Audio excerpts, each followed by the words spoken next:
Hello, hello, welcome. How's everyone doing today? Welcome to the first episode, first podcast. Welcome, your only Brainy Blitz.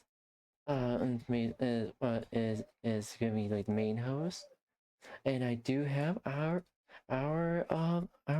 co-host, Autumn, Brig, and King. You want to say you want to say it? Y'all want to say something? I'm still on my starting soon screen. Oh, You're good. I'll get out of my starting soon screen here. Yeah. Oh god, you're right. I'm stupid. Well, it wouldn't be a true stream without any scuff. like to say I have amazing qualifications, but if you ask for any of them, unfortunately they're off on break, so I cannot provide them. So That's fair. You'll just have to trust me, you know. Honestly, fair.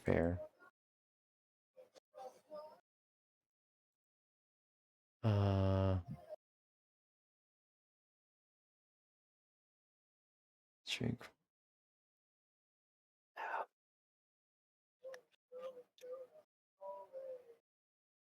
Alright, there we go. Alright, jokes aside, what's up, random people from other Twitch channels? I'm your Lord and Savior, King D353, here to regale you with my lovely voice that can either be extremely confident or extremely self-deprecating, depending on the mood. Oh, yeah. Autumn.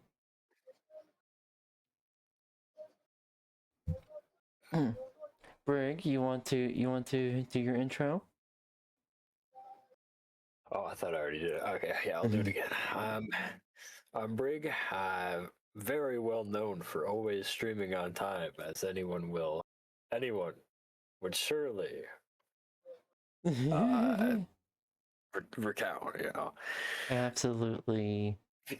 If you need proof for any of my statements, just look around. I'm sure they're there somewhere. Exactly. I certainly wouldn't know where they are, so don't ask me. Yeah. It's kind of the gist of who I am. And I also want to say I'm nice to meet everyone here. I'm if you don't know me, my name is Brandon Blitz. I am an Android cat girl VTuber who's been stuck in this server for God knows how long. Oh, welcome. And Autumn, you want to do your intro? Almost. Sorry, I'm almost there. Almost there. I was trying to figure this out. Why? Fair. Yeah, streamer mode just disappeared for some reason off of mine. Yes. I just have to. All right, give me a second. I will be. Yeah, you might have to like. I'm not sure. You have to restart Discord or whatnot. But yeah. Watch it appear after we're done. Watch it appear after we're done. That's all. That is way too real. That is way too real. Anywho. I'm gonna switch my scene to tab. But yeah, I'm gonna.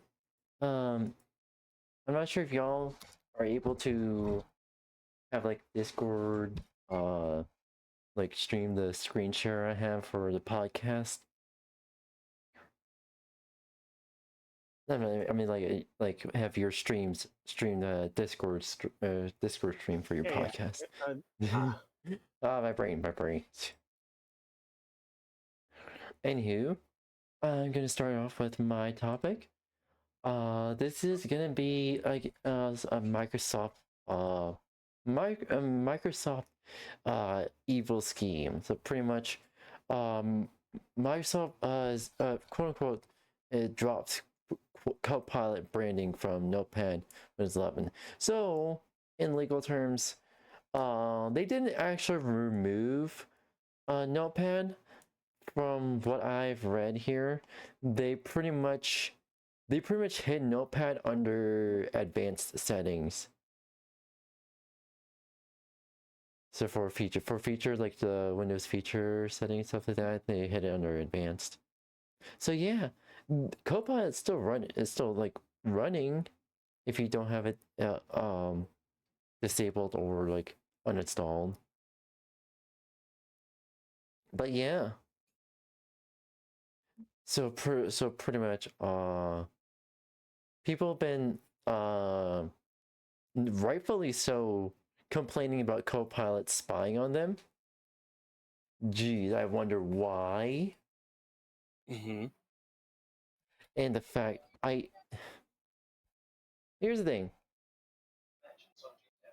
When you see when they come and y'all say you're gonna do something, you better actually do it, or we're gonna find out as of either this situation here.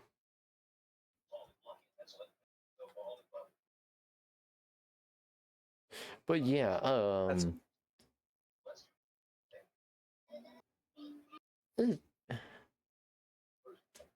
I don't trust like any form of AI unless if I was the one who made it and it runs strictly locally on my PC.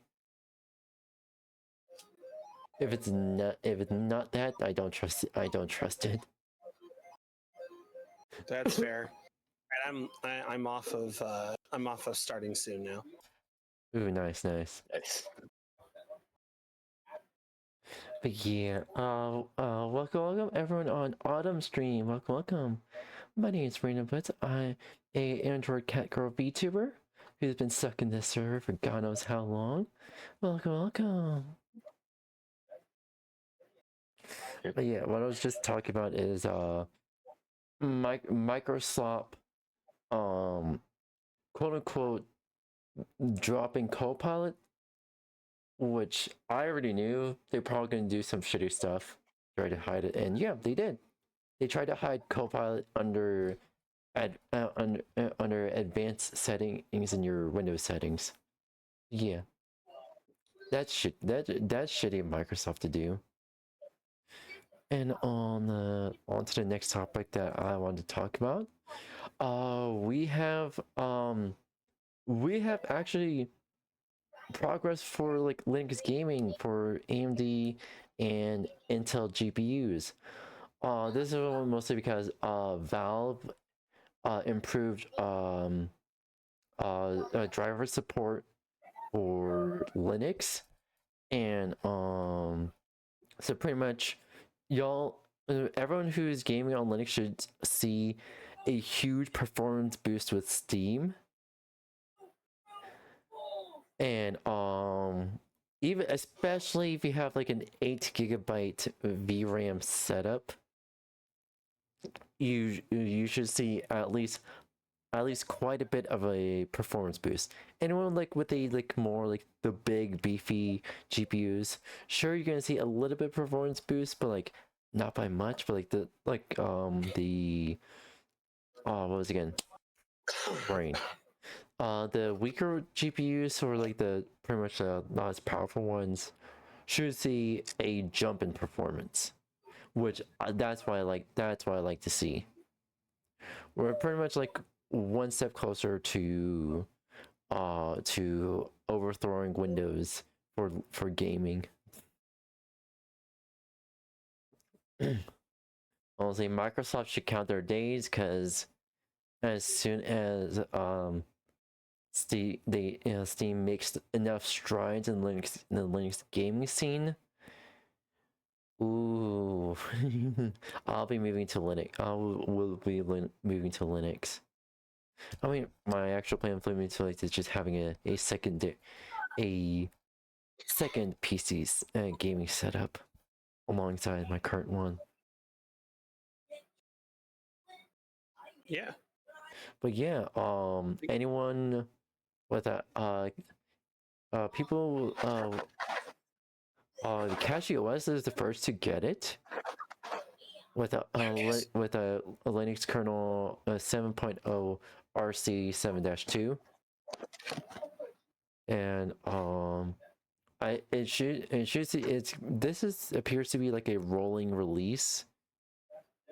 So slowly but surely all your distros should get it. Ubuntu, Arch, Debian, and Fedora, they should all get it almost like immediately, especially like Pop OS. Thank you for the. I got 1 bit. Aww, We're making bank out here. nice, nice. Yeah. Also, everyone who is watching my stream, I also have sound alerts. I improved my sound alerts for my stream, so y'all should have a field day with my sound alerts. And also, there's quite a few sound alerts for in our channel points as well. So y'all should be able to enjoy that if you can, like, give biddies or share the biddies. Autumn's things over here, and it looks like there's a couple goofy ones. I have What a do you couple mean? wild ones. Yeah, I can only imagine. The one. Overdrive is gonna be. No. I know what you're talking about now. Took me a second. Fair. A bunch of them are green screen ones. Oh, Nice. okay. But yeah. Anyone with an AMD GPU, Intel Jesus fuck! What? Thank you for the biddies. Thank you, Red. Oh, the channel pointer, yeah. This is channel pointer, yeah. Thank Red. Thank you for that. So Thank you for that. Sorry, I'm just saying this in my chat real quick. Just to let you know, I'm not going just this stream, because it's a podcast, I am not going to do shout outs in my chat for now. Fair. It's the only time I'm not going to. Absolutely fair. But yeah, that's what I was saying. Anyone with an Intel GPU or AMD GPU, y'all should have like new drivers for Linux you should download immediately. For your like current OS and whatever your setup is. But yeah, that's pretty much all I have to. That's pretty much all I have to offer for my segment. I'll have to go and look, because this hamster running on the wheel starting to get tired of powering my PC. Okay. Yeah, I'm sure the optimizations are going to do real well for that one. For real. For real. I have a 2-year-old gaming laptop that I'm live stream. I think the youngest part of my PC is 2 years old. My entire PC is about 4 gig RAM stick.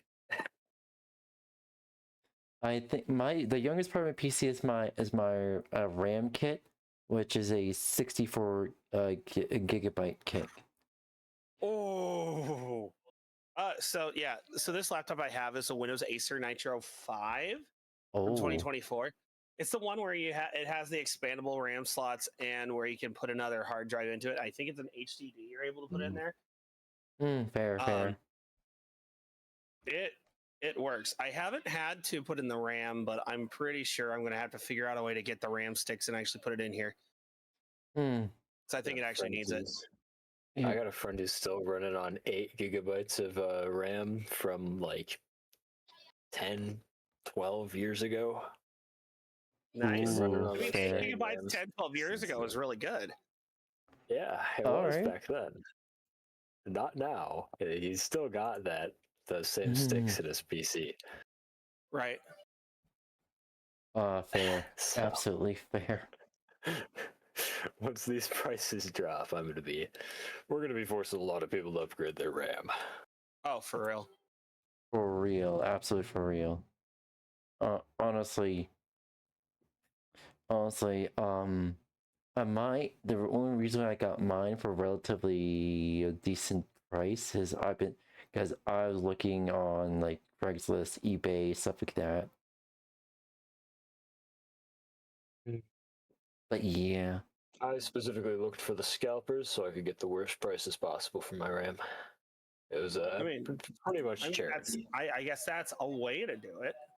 That is a way to do it, I guess. I was doing other RAM buyers a solid, you know, because then they wouldn't see those prices and think they had to buy that RAM, you know. Fair. Because as we know, Yeah. we just go for the first prices we see. Yeah, that's what normally happens. To be fair, RAM scalping back when I bought RAM was like selling 16 gigs for $40. So I have to mute my mic for a minute. I gotta steal. Fair, absolutely fair. King D, I believe it's your turn. That was faster than expected. What's up, Kingdom? How are you lovely people doing? Tell me, do you all have friends? No? Well, for those of you who aren't fucking losers, I have a game for you. You see, whenever I show up on this podcast, I'm going to suggest a random, not well-known video game for you all to play. And today, since today's theme is, what the fuck is a theme, I chose a party game, because everybody needs party games to play with their friends. Except losers. Don't worry, you'll work on that. Anyway, welcome to 100% Orange Juice. If you've been watching from my section from my stream's perspective, you've been seeing me play this game absolutely horribly. 100% Orange Juice is a board game-based party game that you can get on Steam for $7. I don't remember the name of the company that makes it because I'm a lazy fuck, but essentially 100% Orange Juice has all the characters from their company collabing in a board game where you get to see them interact and harm each other. It is also, made if by anyone's seeing developers Orange Juice and Fruit Bat Factory. I think Fruit Bat Factory is what you're looking for. Fair. There we go. And if anyone's seeing Joey Wheeler on stream getting very confused, that's because I have mods on mine. So, no, Konami is not a part of this. Anyway, it's a very simple board game in which you advance and level up by either killing your friends or getting stars. I suggest getting stars. Killing your friends will probably make them dislike you. Then again, do you care? What matters more, friendship or victory? Doesn't matter to me. What matters is that you can get this game for as little as $7. Pros of this game: it's fun, it's simple, it's easy to learn, and you can just have a quick game with your friends with fairly little cost. Downside: dear God, the DLC. Most of the roster is locked behind DLC. Jesus Christ. So if you don't mind having few characters to choose from, this can still be quite fun for you. And if you're thinking, wow, this game sounds mediocre, why are you suggesting it? I had fun with my friends playing it. It's really that simple. Sometimes all you really need is good friends to play with and a good game to waste time with. Exactly. Also, a good party game. A good party game is the types of that test your friendship.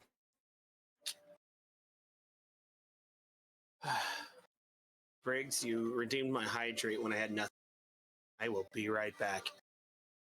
Oh, you got hydrate redeem. Nice. I also have a hydrate redeem. It's the dawn of time. That's the way I operate. Honestly, we should start the tradition of it. I'm sorry. Give me just a second. I'll be right back. I can't hear it. I just have a video of from the Steam store. I have the video of 100% Orange Juice just playing on my screen.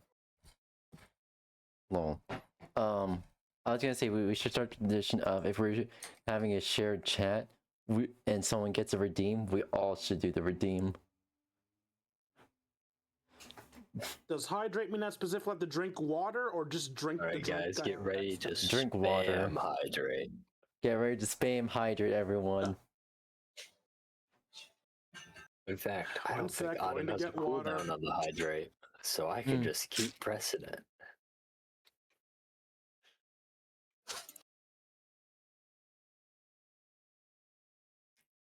We're about to be competitive drinkers here.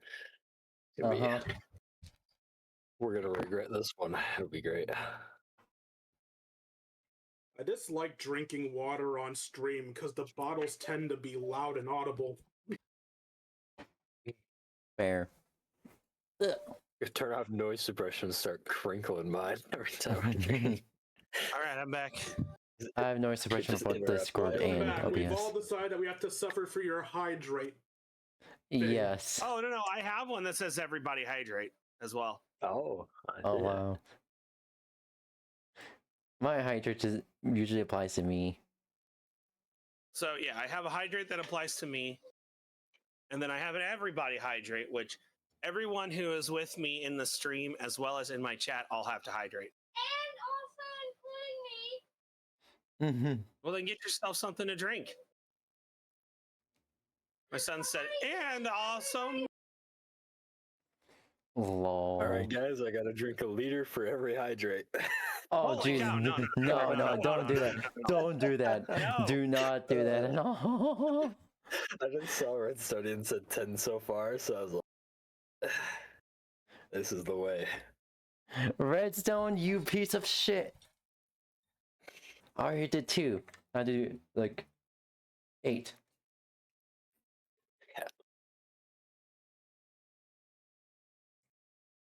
Oh, this stuff fell over.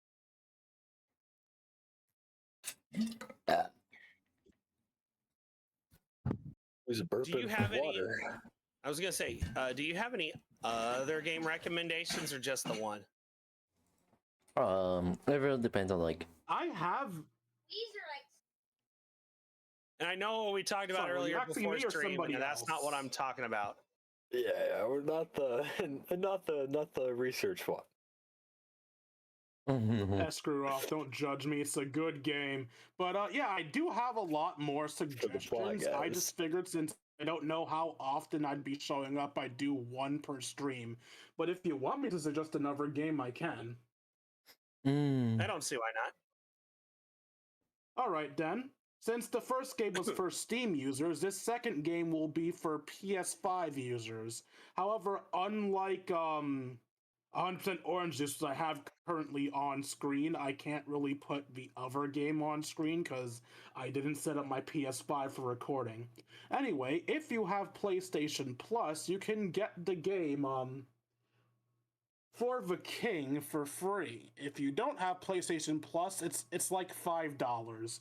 For the King is a essentially it's D&D but not. It's a turn-based RPG in which you go on a It's on Steam, grand by the way. adventure. Oh yes, I believe it's on Steam too. I just went with PS5 because that's how I played it. Apologies. But yeah, it's essentially playing D&D on your console. You go on an adventure with a party of 3. This party of 3 can either be fully controlled by you, or it can be you and 2 of your friends. Can you technically go on the adventure with 1 or 2 characters? Yes. How will that work out for you? I don't know. The game is relatively fun, relatively simple. It can help you feel very strong, but can also put you in your place if you start messing around and finding out. Also, if you want to know if this game will be right for you and aren't fully sure, I do have a Let's Play of it on my channel. So you can watch an episode or 2 to decide if you like it or not. I just realized that most of those green screen ones will not show up on the current scene, but we'll hear the audio in it. Yeah. Does that oh, by the way, does that to be continued alert? I didn't catch it. Does it play what I think it does? It does play roundabout. You're correct. Yes. Also, I say Red, please do not spam hydrate ever again. I do understand what your ADHD brain says. Ooh, everyone hydrate, hydrate. No, I didn't say to spam. I was just saying my Oh no, Red spammed hydrate on my channel, so I just letting her know, just hey, I do understand. Please don't spam hydrate like that again. Just please don't.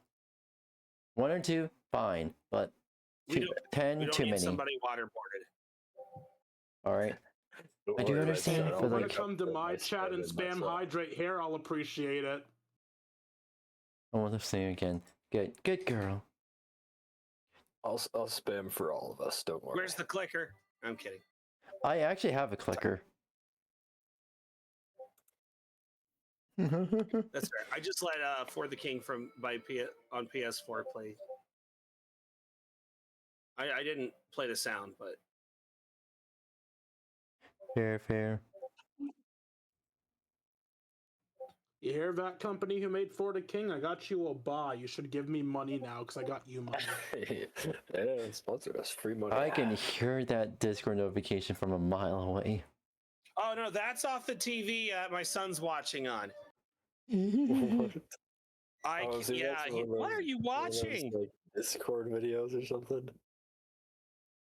Look, that doesn't show me anything. What are you watching, little slime? Tell me. Oh, his mouth is full of Cheez-Its. Of course it is. Jeez, it's aw.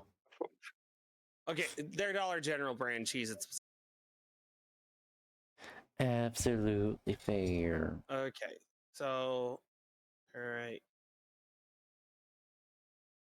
And why are you not a fine thing of cream cheese? Oh yeah, while we're a little off Hmm. topic, that nice redeem Autumn. That's the JoJo's clip, right? It's gotta be. Hold on. Let me switch scenes for a second, and we'll check. Let's do the intermission one. All right, go ahead and. Oh no, it's not going to show up there. You have a lizard All right, go ahead redeem. and go ahead and press it. No, that's the nice. Oh, it's that one. Okay. Yeah, I see. Mm-hmm. I think my favorite one of one of my favorites. Oh, there's two favorites of people who come to this channel. It's Shoe Body. It's 30 seconds of the Shoe Body Bop. That one's also a one. Lizard. You get the lizard for me. And then we have once this one goes down, we have Dirt Man.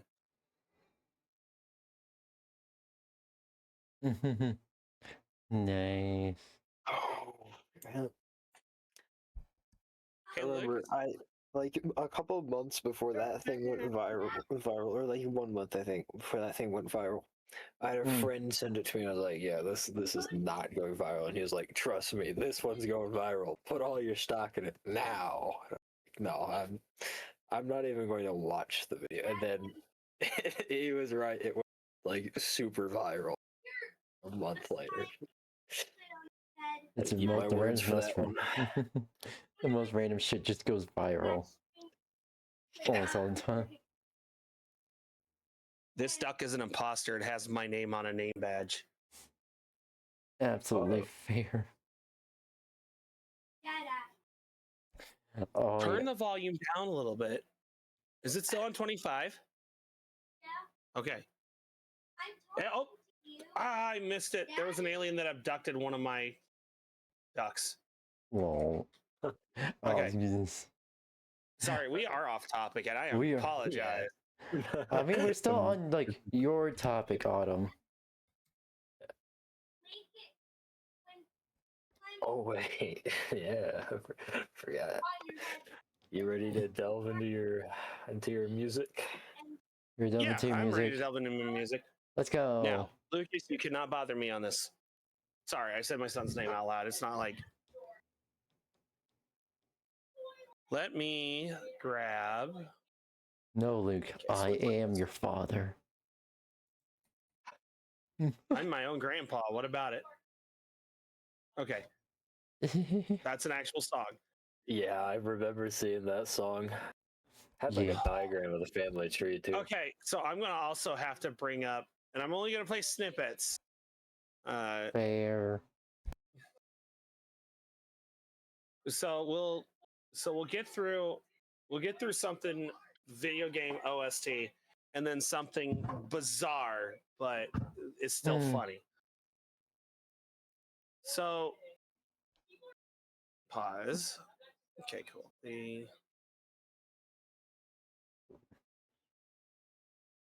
All right. Nope. Nope. Okay. Okay. Now we go over to. So this was in theaters right now. We have the Super Mario Galaxy movie, which is more or less just it's just really a sequel to the last Mario movie. And really, I think without actually going to see it, having seen the movie yet, I think a big part of them calling it Super Mario Galaxy is because Rosalina's in it, correct? Yeah. So, but I've also heard mixed reviews from other people who've seen it. Some people like it. Some people see it, that I've heard some people say that. I mean, there's left to be desired, but it's Hollywood. What do you expect, right? That's true. There are a couple of. Oh, hold on. The Yeah. alien brought the duck back. I heard it in the background. Sorry. Yeah. All right, we go back. We go back to ADHD is going to hit me real bad. So I understand. There's two songs I like. I mean, I love the whole Super Mario Galaxy and Super Mario Galaxy 2 soundtrack. But if I have to pick, everybody hydrate, really? All right. Everybody Get my hydrate. All right. Just had to ruin the whole train of thought. My bad. Oh yeah. But if I had to pick a song from either, Yeah. I think I found my favorites. So to set up the first one, so we go to in Super Mario Galaxy 1. In order to be able to hear this track, we have to go to the. I'm looking. We have to go to the Honey Hive Galaxy in Super Mario Galaxy. Ooh. The objective is to defeat Bug-a-Boom, the boss of the world. Yeah. And so I'm going to also share this in. I'm going to share this in Discord as. Oh, I can't. Okay, that's fine. You should be able to hear it through my. You should be able to hear it through my site. I'm going to play about. The whole track's about 1:38 seconds long. I'm going to play about the first 20 seconds of it and pause. That should still be like. It still should like be in the realm of, you know. Plus, with the way my Twitch is set up, I have to. All my VODs are hidden until I publish them. Thank you for the check-in, Suey. Finally, you're here. No, how you doing? My head mod and one of my partners. Okay, so here we go. We're gonna play like the first 20 seconds. We'll get a little bit of snippet of what we hear in there, and I will give my analysis on what's going on, how my musician brain works and what I'm hearing. Oh yeah, that's right. You enjoy celebrating your dad's birthday. Ooh, enjoy your dad's birthday. Enjoy your dad's birthday very well. And thank you for stopping by. Welcome. Hope you have a great stream. Peace out. Peace out. Peace out. We get like a little bit of like jovial. It's not exactly. It's a lot of percussive element here. Yeah. But yeah, I'm going a little bit longer, but I'm speaking over it. You're here.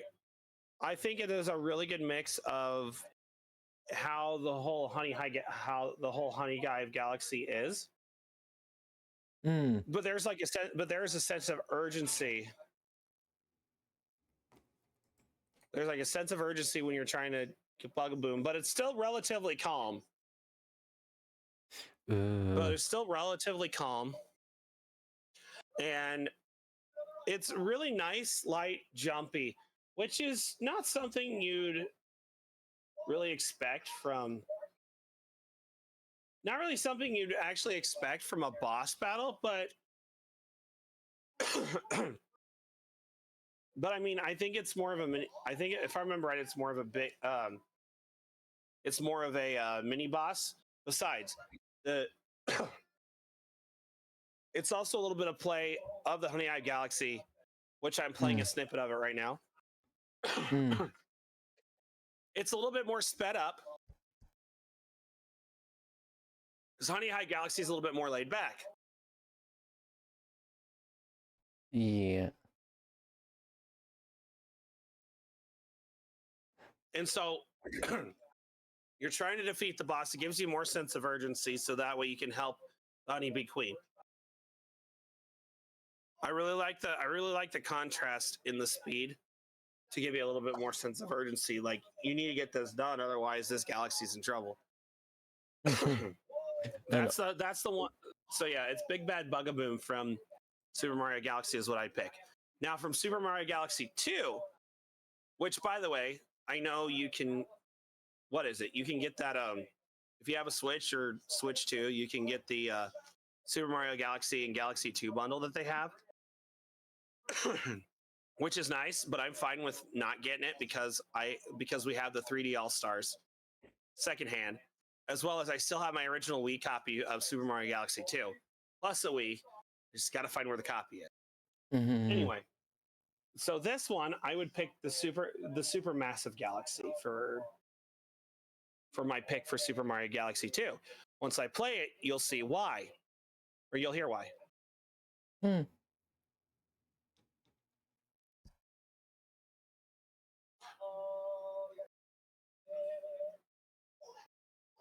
We're getting the Super Mario Brothers theme. Yeah, we're getting the Super Mario Brothers theme here, with a little bit of 1-2 in the bass. Kind of reminds me of not too Toy much. Time Galaxy.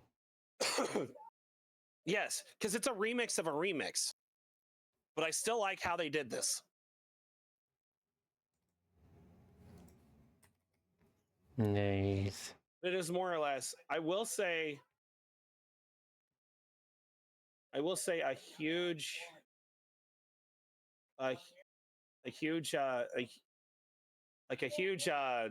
also another one is the Throwback Galaxy. Because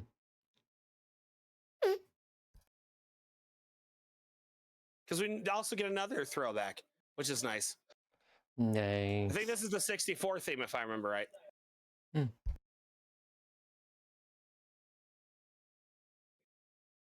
Yeah, I've heard that one a lot.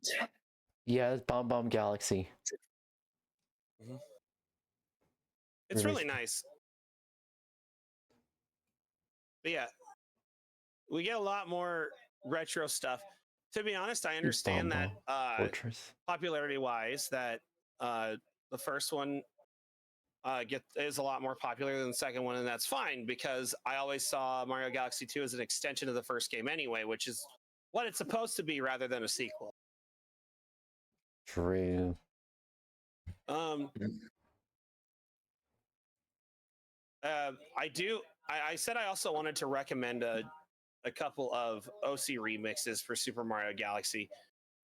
For the people who've lived under a rock, OC Remix is a place where a bunch of composers over the years have taken video game songs and have either remade them, restyled them, or just completely mixed them with other songs, so that way they take on a whole new personality. A couple of them I will say from Super Mario Galaxy, because nobody's done Super Mario Galaxy 2, is two of them. The first one is called Gusty Garden Galaxy, but it sounds like T-Square.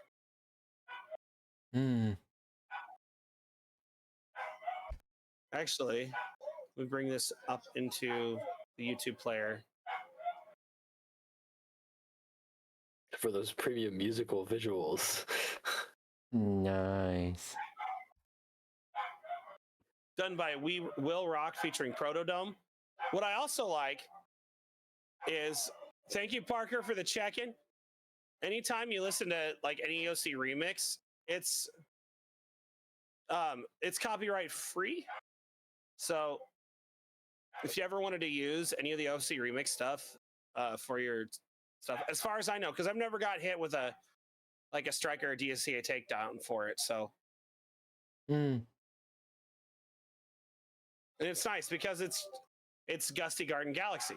Now, the other one where hot and cold collide. Nostalvania took Ice Mountain and Lava Path and merged it together. Ooh. We get a nice mesh of them both. Not to mention, not only is it community driven, the site, but you can also download these off of ocremix.org if you wanted a copy of it on your computer. Or on your phone if you're like me, where I store all my music on my phone instead of using Spotify or YouTube Music. Really great for those physical media guys. Great for the Yeah, physical I've done media. that for years. I have like my own like playlist on my thumb drive. I just transfer to like everywhere. That's fair. I was looking for. Oh yeah. for something to listen to when you're not streaming. So my dad had introduced this to me when I was introduced this song to me when I was younger. Dogs are going berserk right now. Aww. And I'll attend to them here in a minute. But an artist that calls himself Napoleon the 14th had I'm trying to remember what year this was. In 1966, he released an album called "They're Coming to Take Me Away, Haha." And if you've ever heard it, it's an interesting song about a guy mad that his dog ran away from him, and he goes insane. It came out as a single. And the reverse of it is just the song 100% in reverse. And not to mention, on the album, there's a whole sequence. It's like a whole story on it. So you have "They're Coming to Take Me Away, Haha." Let me see if I can find the. Okay, is it right here? Okay, I found it. I'm going to turn it up. I'm going to quickly play the chorus. All right, here we go.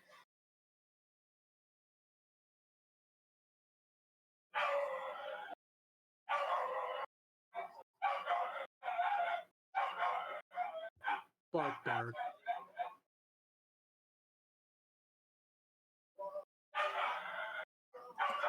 So, it's your standard three. It's your standard three verse with the chorus. Then later on in the album, we have one called Josephine done by Josephine the 15th. I'm happy they took you away, haha, and it is from the perspective of the dog that ran away. Right after that is the track of "They're Coming to Take Me Away" in reverse. And then there's a sequel called "They're Coming to Take Me Again, haha." I'll probably, if I'm on, I will find some interesting and weird music along with OST songs that I find interesting. Oh, so those songs are interesting. Yes, I listen to a whole slew of music. To be honest, yeah, I'm gonna just plug it here. There's this actually ties into how people have been complaining about generative AI, like especially in art and music. Yes. And so there has been a band that has recently been became popular because of their performance on KEXP a couple months ago, called 𝙂𝙚𝙣𝙚, and they are French Canadian. It is microtonal math music, and a lot of people say this is the answer to combat generative AI for music. To be honest, it was really. I understand that I said I was gonna be done. Let me see if I can find. There's one for. I think it's Fabiank. Yeah, this is it. Let me find the middle here. Actually, you know what? This doesn't do it justice. Let me pull up. All right, stop. Okay, let me find.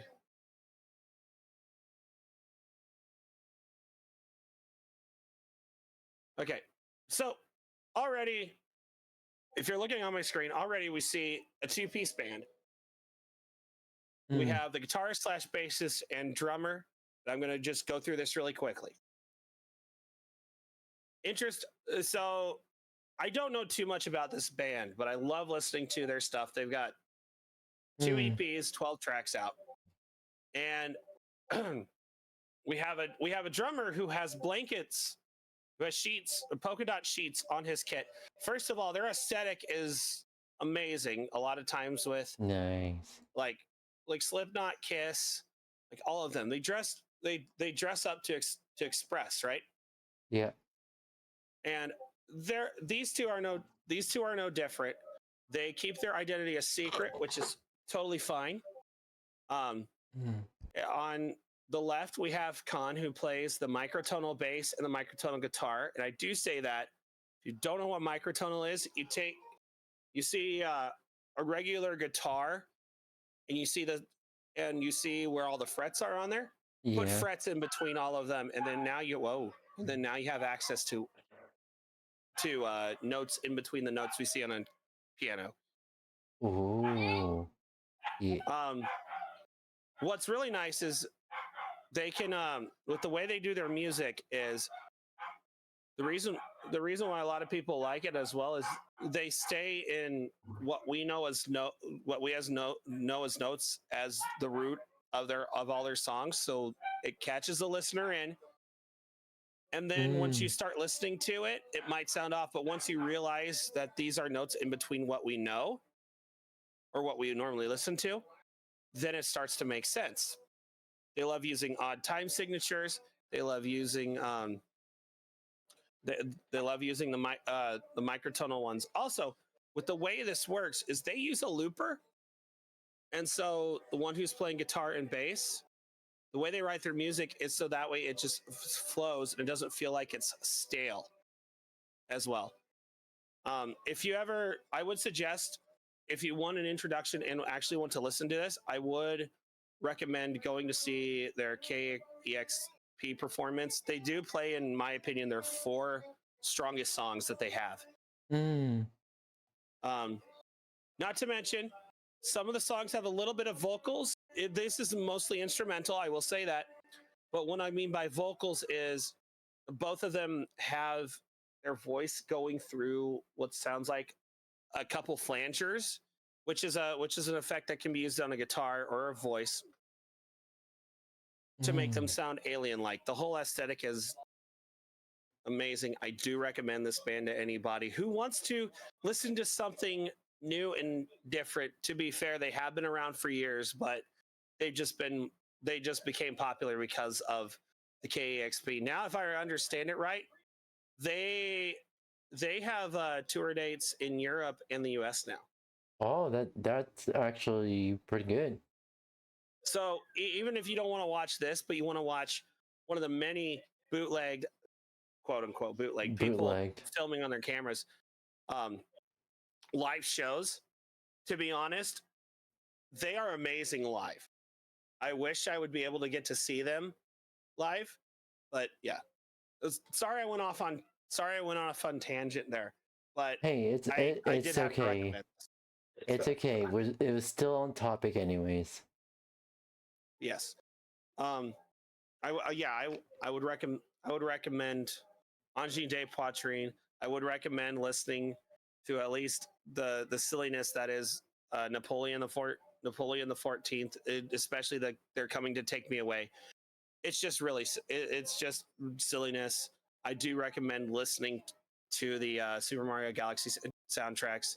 There's a lot of video game music that have amazing soundtracks to them, but I do recommend them, and I'll make sure to bring different ones next time I'm on. Nice. I think that's the end of my segment. Yeah. And Greg, would you like to take over? Oh yeah. Let's go. So, oh crap! I lost where I was in the notes. I had a jumping off point from the music to this amazing segue. Well, we need no segue, you know. Who needs a segue? So, as everyone knows, we all glaze Valve, all right? Yeah. Valve was pretty. Give Gabe the presidency and the nation will be fixed, but something that hasn't been talked about enough, I think, is their recent Source 2 announcements. I think we were all around during the era of original Source mod, like original Counter-Strike, original Team Fortress before they became Valve properties. It was pretty big once people cracked the Source engine. A lot of new game devs came in, a lot of new that kind of stuff, and the Valve engines have always been kind of top of the line, pretty good. And now, through a game called Sandbox, Sandbox, they are planning to launch Source 2 very soon. Even better, under Gary Newman, I think Gary Newman, guy behind VMod, the original that game. No one's heard of it in 20 years. Also, I haven't heard of it. So, what is it? It's been a long time since I heard of it. Long time. Yeah. A lot of people played it. I still play it. It's still great. Still gets use. But Sandbox is planned to be like the spiritual successor. It's not just like another Gmod. It's a full-on game engine. But that news is kind of done to death a little. I want to go into like what this means for our audience here. What it means for the average gamer. Not just the Linux guys. Yeah.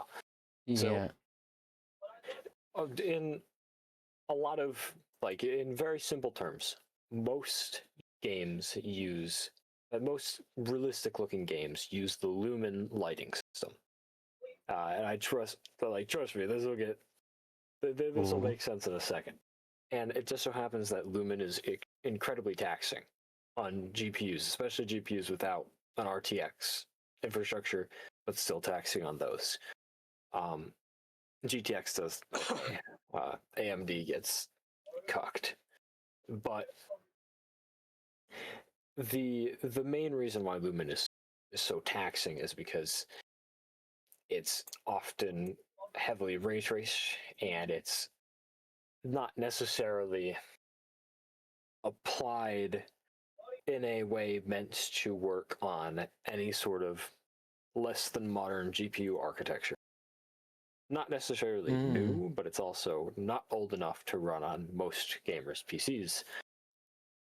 Valve has for years been using Vulkan, which is a very strong alternative, looks very similar. The average gamer probably won't notice very much of a difference, but it's built around those average to old GPUs, and it's incredibly efficient with them.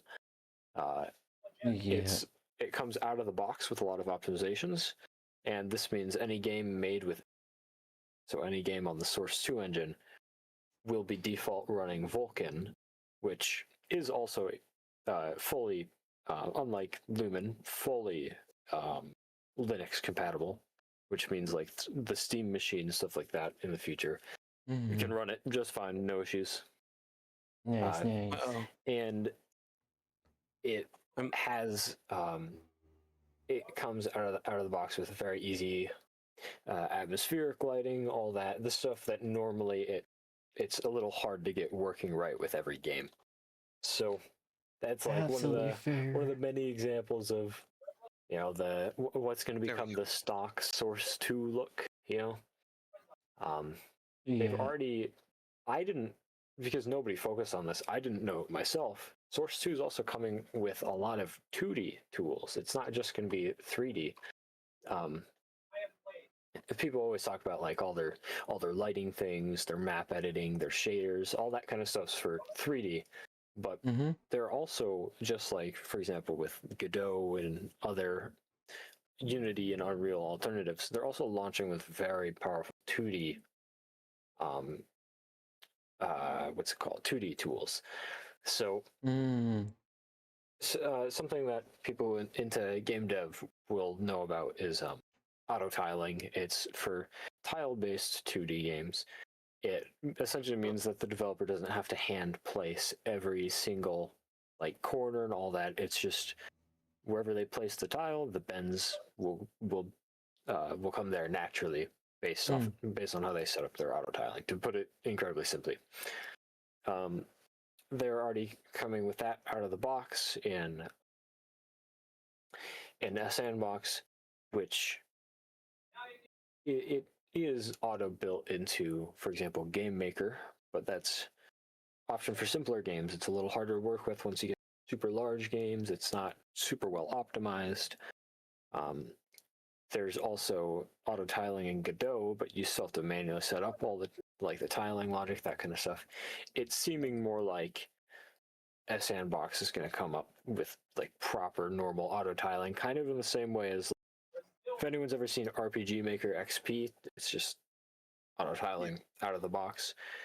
I'm not familiar with MV, so I don't know the modern ones, but so there's kind of two ways a sandbox can go here, and either way is going to be beneficial. You know, we're going to have a lot of new, like great looking indie games that run better on hardware, directly optimized in every aspect just to run, or we're going to get something like the RPG Maker MV out, where it's not necessarily universal, but in the community that uses the types of games that are made with it, it's going to be the dominant solution. So like, we're still going to see Source 2 used in a ton of new indie games, just like how we immediately started seeing a lot of Godot used after Unity. But because of the mix of Source 2 being completely royalty free for anyone who uses it, and being completely free in general, if I remember correctly, and also since it's going to be open source, it's going to be a very nice, like, it's going to be very nice for the monetary situation in the indie sphere, and also it's just going to run better on all our PCs. I think that's probably what we care about. Yeah, absolutely. And plus I think it's mainly due to the hardware price hikes that AAA and indie alike have to pivot towards optimization, because if they don't, well, if the game doesn't run, we're not going to play it, basically. Yeah, like the RAM crisis is a terrible GPU crisis. Yeah. This mixed with Valve's VRAM optimizations that you mentioned earlier for Linux, yeah, it's probably going to do a whole lot for the point toward Linux gaming. I know it'll seem like a waste of money for me to be spending so much money on a duplicate gaming PC gaming setup, but my strategy is to just slowly port over all my OBS stuff to Linux, see if I have any alternatives that can work, and then once all those are set up, that's when I can just ditch Windows. Yeah. Right. Yeah. You could dual boot while you're doing so that you don't have to get a second PC. You could dual boot. I don't like to dual boot because I want to be able to compare it side to side to make sure it's actually 1-to-1. Right. But yeah. At the very least, when I do that, I can convert my would be old PC into a guest computer or a server, whichever one goes first. But yeah. But okay, yeah, this is very off topic. I just realized this. Autumn, why is the feet tag on your stream? Yeah, I was wanted to question that. I put it on there just I don't act about feet. Even though I'm not It's actually. alright, we aren't judging your foot fetish. Yeah, I actually don't great, have great, one. I great actually don't cover have up one. there, Autumn. I actually don't have one. I have a partner that does, but I actually Oh don't. no. Mm. I have a partner that does too, but like, even though I'm not a furry, I'm more so furry decent, but not actually a furry, but I still have the furry tag on my stream anyways. I've noticed so many people just putting the furry tag on their streams without being furries recently. Is this like a thing that's just happened? It's more so Yeah. like, hey, you have cat ears, you're a furry. Like, not a furry. I'm not a furry. I'm like, fine, for SEO, for search engine optimization purposes, I'm gonna put the furry tag since people call me furry. But yeah. But yeah, I'm excited for the future of gaming for both general hardware and for Linux. Right. And this is gonna make Microslop give Microsoft a run for their money. Freudian slip there. But yeah. It was Any just the wind, guys. Yeah. honestly, That's usually it. I drank so much water. I need to go to the bathroom. Be right back. Speaking of drinking water, I have a couple things I should redeem real quick. Yeah. We know. Oh, you're back.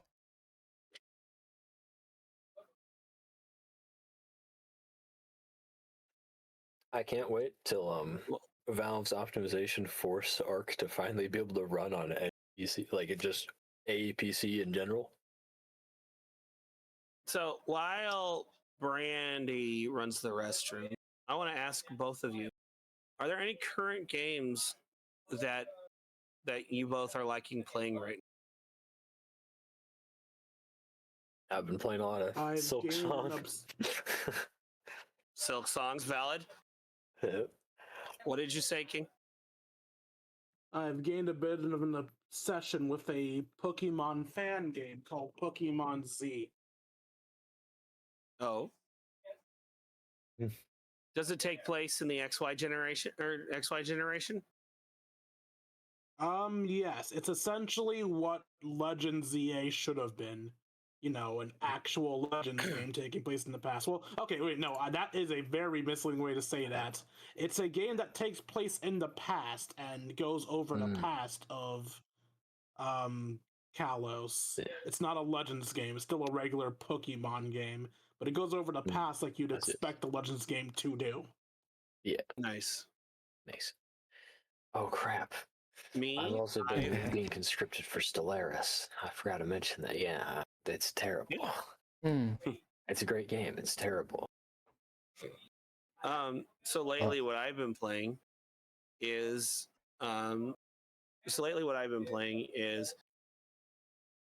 Fable 2. A lot of Fable 2.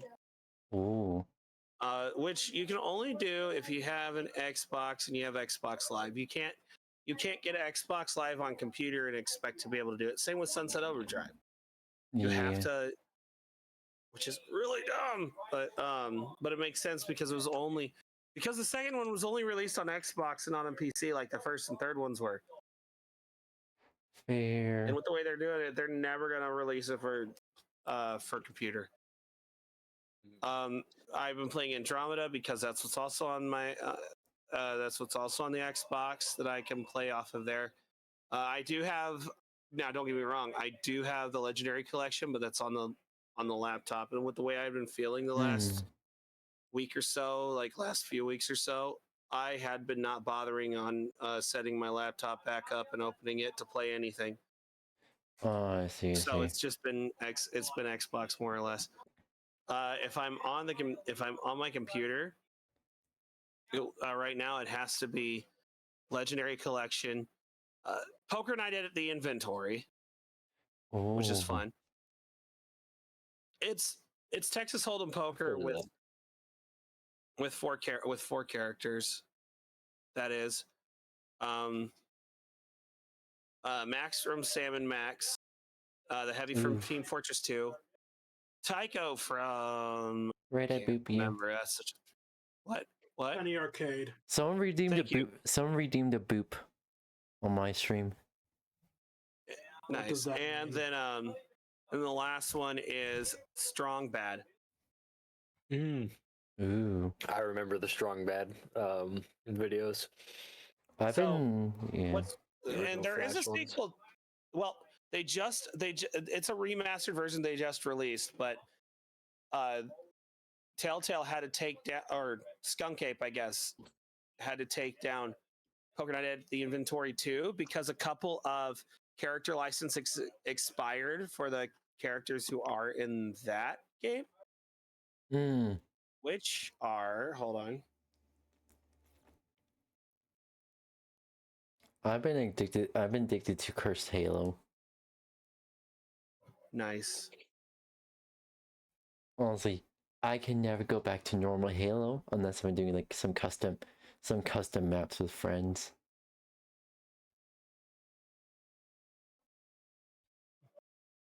Yeah. Okay, so I'm going to read this off real quick. I'm trying to find it. The 4 featured characters, in addition to you playing, are Sam from Sam and Max. So you get the other duo. It was assisted by Max.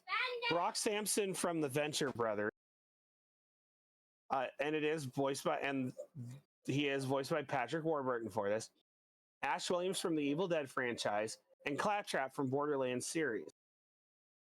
GLaDOS from the Portal series takes a supporting role as the dealer. But the reason I'm trying to remember, because like I said, a couple of the it got page. Yeah, it got taken off at the request of the publisher. Poker Night 2 is unlisted on the story and will not appear in search because the character licenses ran past their date, which sucks because I would love to get a hold of. I would love to be able to play Poker Night 2. So bad. It's They got strong bad in that one too. Nope, Strong Bad's not in that one. No. No, Strong Bad's in the first one. The second one has it has Claptrap, Brock Sampson, Ash, Sam, and GLaDOS. So sad. Ooh. And Moxie's the server in the game that'll come around. Tricks. Do you remember any of the strong bad skits? Shoot, I do not. But if you do get Poker Night at the if you do end up getting Poker Night at the Inventory 1, there are four unlockable items for Team Fortress 2 that you can win.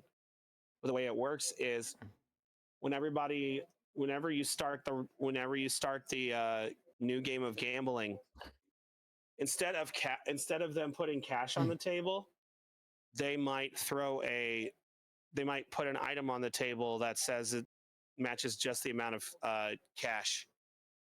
And so the way you get it is you have to knock them specifically out of the game. It doesn't matter if you win the whole thing. It's just as long as you knock out the person who put it on the table. Ooh. The only one I've gotten so far is Max's, where he puts the gun and sheriff's badge on the table. Fair. And then it is a fun time. I would also recommend you go into the options and turn on maximum banter. Otherwise it is really boring. Ooh. I actually remember what everyone's opt-in item is for the first game, if you guys want me to specifically name them. Sure, go ahead. I'll see why not.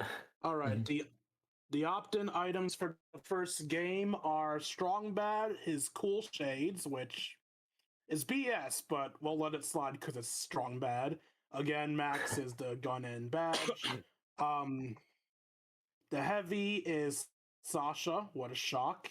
And Tycho's is a wristwatch. I don't know the importance of the wristwatch because I didn't really read Penny Arcade.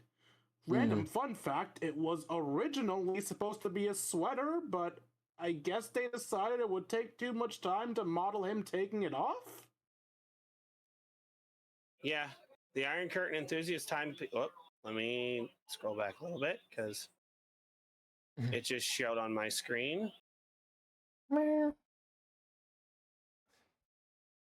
Okay, so yeah, the heavies is the Iron Curtain. Tycho's is the enthusiast timepiece. Max's is the Crime Stopper combo, and Strong Badge is Dangeresque 2. But yeah, they become unlockable in Team Fortress 2 to be able to use. Oh, you unlock them in TF2 if you get them in that game? Yep. Ah, okay. But me, the reason why I have it is because I love playing Texas Hold'em Holder. Texas Hold'em Poker. Try that again. Texas Hold'em Poker. It is my favorite way to play. And not only that, but depending on how many games or how many times you win and other stuff, you also get to customize what you also get to flip through different styles of the poker table as well as different styles of card decks. Nice. I always played euchre instead of poker. Oh. What's euchre? It's in the Midwest. It's a trick taking game. If you've heard of trick taking card games, No. it's a game.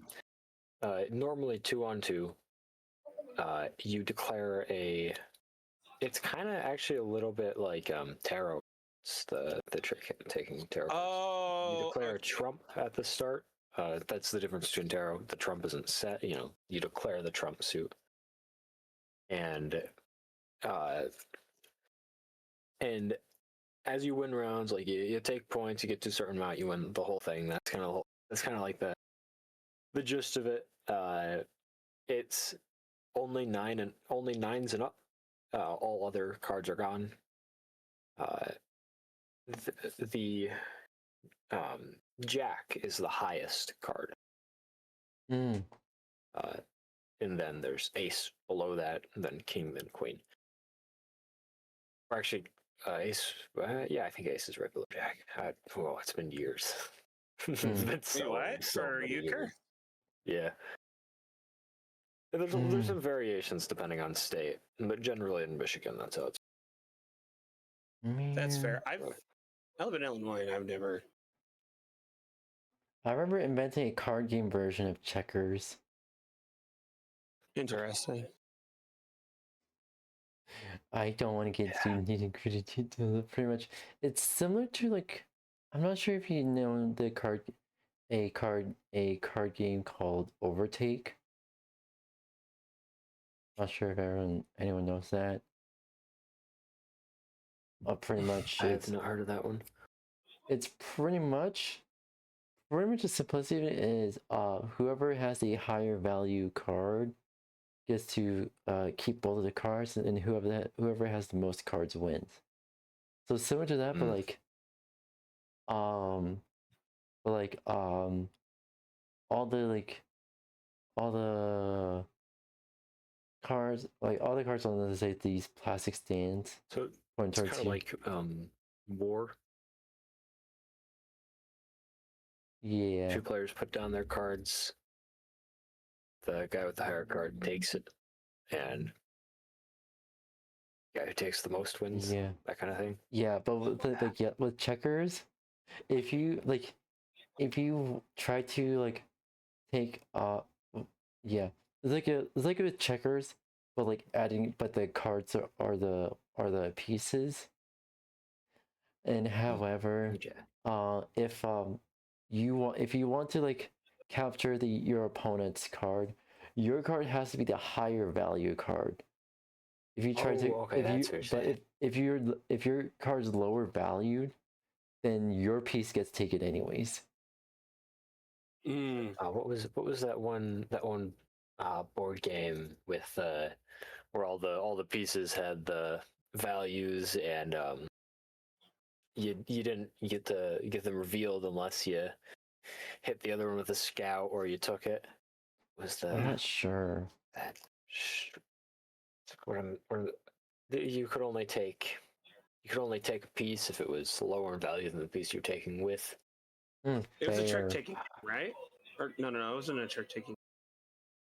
I'm trying to remember.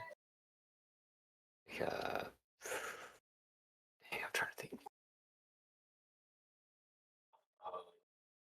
Absolutely fair. Oh, is Stratego, right? That's a board game I'm thinking of. Okay, yeah. That's Yeah. So, while we're over on board games, I was actually going to say, who here likes roguelike games? Likes playing roguelike games? I've played Dead Cells, and that's about it. I really Oh, don't and, really play games outside of like Kings. racing and Halo and Minecraft. Oh, That's okay, about it. okay. I played just For the King and Dead Cells. That's it. Oh, okay. Roblox. All right. I mean, I've also played Dwarf Fortress, but like, I played the ASCII art version. I have Nice, something okay. just popped up in my brain. Has anyone like ever played like those like bootleg games that kind of look like the game you remember but not? Every once in a while. Yeah, I remember playing a lot of Minecraft bootlegs back in the day. I think especially there are so many Minecraft bootlegs. There was one on the Xbox 360 that I forget the name of. It was like really big. I remember the zombie groans from it very vividly. Oh yeah. But like from you briefly went over into board games. Yeah. I have a board game I would recommend everybody. The Isle of Cats. What? That one. All right. So real quick, we'll go this way. Because I have this. I love playing it. And I am so what you do,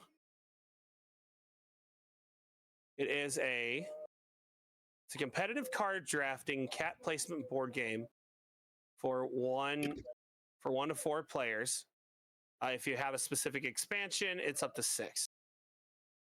You are citizens of Squally's End on a rescue mission to the Isle of Cats and must rescue as many cats as possible before the evil Lord Vesh arrives. You get 5 days to do so. That's interesting. Everyone gets a boat board to try to house all their cats and the treasures that they get.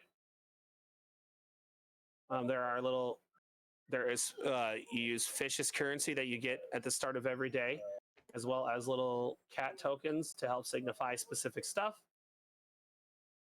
There's 5 rounds in a turn order, depending on how everybody does during drafting cards. Every round. Unfortunately, you're not going to be able to save them all or stop Vesh from nuking the island, which sucks, but your goal is to rescue as many cats.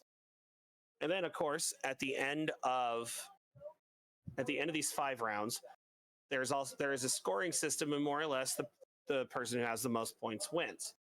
Ooh. The pieces are nice and cute. I do have the base version. There's a bunch of expansions for it, they even have a lot of their Kickstarter stuff that you can buy as well with this game. My favorite expansion, because I want to get it at some point, is the boats expansion, because Ooh. because in the regular game, all the boats are laid out the same. With the boats expansion, you get 6 different boats, and they are laid out completely different. Ooh. But yeah, it's a game that I would recommend. It is 1 to 4 players because it's also in that vein of when the pandemic hit, a lot of board games started having a 1-player version for them. Yeah. And so for the story of the 1-player game, you have a sister that is working with and against you at the same time to get cats on the boat. And you kind of have to fight your sister during it. There's a regular where you're playing 2 to 4 players against each other drafting. And then there's also a family mode, which you flip the boards on the other side for family mode, and it is a little easier for say you have little kids that want to play and stuff. It's overall, I would say the pros outweigh the cons. There really hasn't been much of I have not really seen any problems, at least on my end, with my copy. Every once in a while, people will have trouble with their copies, which stinks. But it is what it is. It is a fantastic time. I could not recommend this game enough. Honestly, I do find it interesting. My brain thought of something diabolical, though. Oh gosh. So what if Share your evil thoughts. Monopoly introduces the next board game, but you either use your real money or you use cryptocurrency? Ew, that is gross. Oh, like betting on like essentially betting on Yeah. the bank will always win. This is coming from a Monopoly game collector. That is disgusting. That. But it'll be on theme. It would be on theme. theme. You are correct. Imagine doing the one where you have to steal from the bank at the same time as that. Terrible. I'm still on the lookout for the 1939 version of the Monopoly board, because I have the 19. Imagine the go to jail spot, and automatically swats you.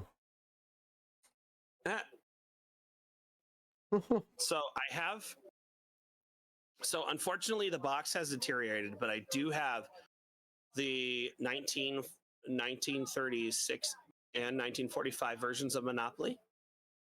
The 1936 version, the box was small because it had all the pieces, and then you had the board game outside of it. I don't have the board for the 1936. I have the board for the 1945 version, and both boxes of mine disintegrated while they were in storage, which sucks. Oof. But I still have all the pieces. Fair, absolutely fair. I was not trying to take over stuff. I'm sorry. Oh no, you're good. You're good. You're absolutely valid. You're good. You're good. But yeah, that's the only thought that came up in my head and came up in my brain. Someone's gonna definitely try to do that now. It's not the same thing, but there was actually a game show where you could win money playing Monopoly. I mean, there was a game show. Yeah. There was a trivia game show where you could actually win money, but that game show went bankrupt.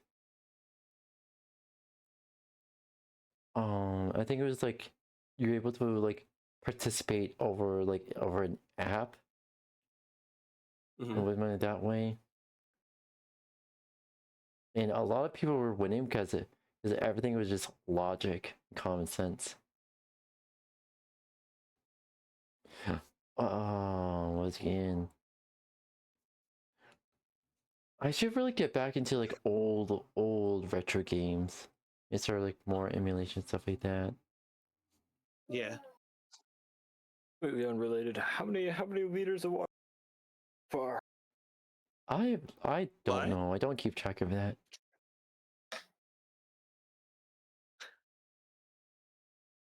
I already drank a gallon today, so I've actually been slowing down a little. But That's cute. I have went through 2 water bottles so far on this stream. Like I have 36-ounce water bottle. 33 ounces or something. I have 36-ounce water I bottle. haven't drunk much water today. I only drank like a massive gulp during the first I can't really drink much water. I didn't pay enough attention. Were there more So I hydrant have beans? Oh, I didn't realize I have actually went through liters. Oh wow. I really don't. I So- can't drink too much water at once, or else like I'll pretty much have stomach and bladder issues. Yeah, I don't like drinking water during streams because it goes through me too quickly, and since I'm already a barely talented streamer as is, I like to have as little pauses in the stream as possible. That's Oh, fair. fair. Yeah. Very privileged because both of me and my friends who I stream with are very good at talking nonstop about not about nothing but like about actual things. So I can take breaks every once in a while and they'll still be talking. So Also, Yeah, I it could. definitely helps having co-stars to talk with. Yeah, I could ramble on if the right topic pops in my brain, I could ramble on about it for like an hour straight. That's fair. But yeah, I think about it. maybe I should start putting feet in my stream tags. What? Oh my god. I don't like to lie, so I'd have to put a kink I'm actually into. Do you think titties would make a great stream tag? Okay, now You don't want to go that far. I don't think we can do that I one. don't think you can do that. Sorry, you definitely can on. I say the kick is a wild west, so you can't do that on there. Well, yeah, and then there's also the one guy said he streamed on joystick. Joystick. oh yeah, I was I about also to bring that multi-stream. I do multi-stream with joystick. Oh, you do? Yeah. Nice. I Yeah. like Given the multi-stream fact as that well, you've but got my internet can't handle multi-streaming. Given the fact that you've Meanwhile- got the Vtuber tag on your mainstream, I'm very worried for what that entails, Brandy. Wait, who does? My Brandy. stream. Oh shoot, I I mean, forgot. hey, I ain't judging. You want to be a lewd tuber away. We don't kink shame here. Technically, I can't yet until my new model comes. I make my so own Autumn, models. So Autumn, you're planning to put both feet and Vtuber on your stream? Yeah, why not? Yeah, why not? no. Why I mean, not? You're gonna get a handful. My it's my gonna new be VTuber model rough handful does to look deal lewd with. anyway. Yeah. Meanwhile, we're talking, and on my screen, it's just zoomed into a pink duck that just says "duck you" on the side of it. If I I want to noticed, do full body tracking my for thingy my on your stream is my old PFP. I didn't even realize that. Like Wait, what are you talking about? my little thingy on your stream is my old PFP. I didn't even realize that. That's like Yeah, that's through Reactive 2022. for Discord. Yeah, reactive. Reactive is I set up very React useful. a long time ago. Oh, it is. Yeah. So, I forgot. I have the little the hammer cat thingy. Yeah. Honestly, I have that on every single one of my reactive things. So everyone who's on my streams, I have like custom images for. And I make them all, and then I put that one on top. I talk. Nice. I print my PNG model and my 3D model I have here. I make them myself. and I want to get into making 2D models, rigging 2D models.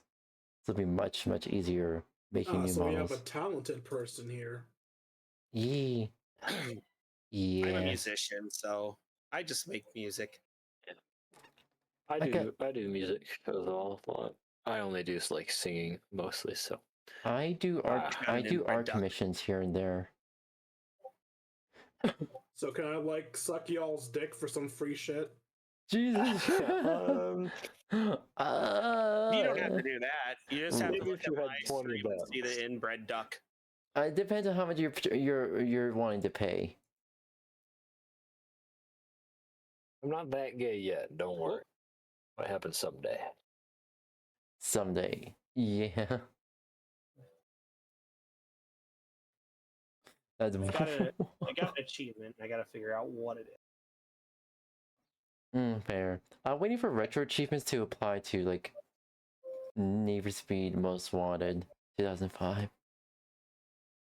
I would send some of my some of my art in the chat, but it's all signed with like my real name. So like, I see. That's fair.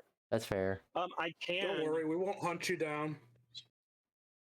and the rest of it is like entered into local competitions and stuff. So yeah, if anyone, they'd know exactly where I live, my age group, and all. I mean, I guess I gave away my age group Counter-Strike comment earlier, but Yeah. yeah, I'd give away a little more. Yeah. So I can at least direct you to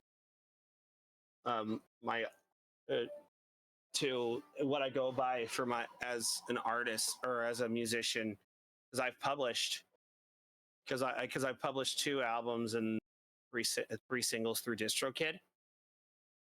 Ooh. It's my original gamer tag, Cheese3Crackers, both on YouTube and Spotify and any other music streaming services you can. Nice. The last album I did was released on New Year's Day. It's called so I've been having it really rough, like end of 2025 into 2026, and it started to get better. I mean, January, February, March, horrible. No. But the name of the album is I Can Admit When I'm Not Okay. And all the vocal tracks were from shelved projects from a few years ago, like 2018, 2019. I got these vocal stems from different people. Not that far back. I don't remember when exactly, but I remember going on to Fiverr and giving different people a try. I don't. The only problem is I can't find some of the people on Fiverr anymore, which sucks. Otherwise, I'd give them credit. But Yeah. But I do have the first 6 have the vocal stems on them, but I made the songs. I made the songs myself. This was also while I still had a broken elbow, because I fell on my arm on concrete and broken the elbow on the inside towards the armpit. Oh. Not the armpit, sorry. I kept saying arm, like on the inside where you get the full tag on your stream. But no, a friend of mine did the art, which I can't. Which the only thing with YouTube is it won't let me. It won't let me show. It won't let me give credit to who did like the vocal stems and who did the art, which sucks. But as far as when I'm showing it off, I actually can. But yeah, I'm sorry. 5 tracks have the vocal stems on there. One of them is me. One of them has me doing a partial, and then one's an instrumental.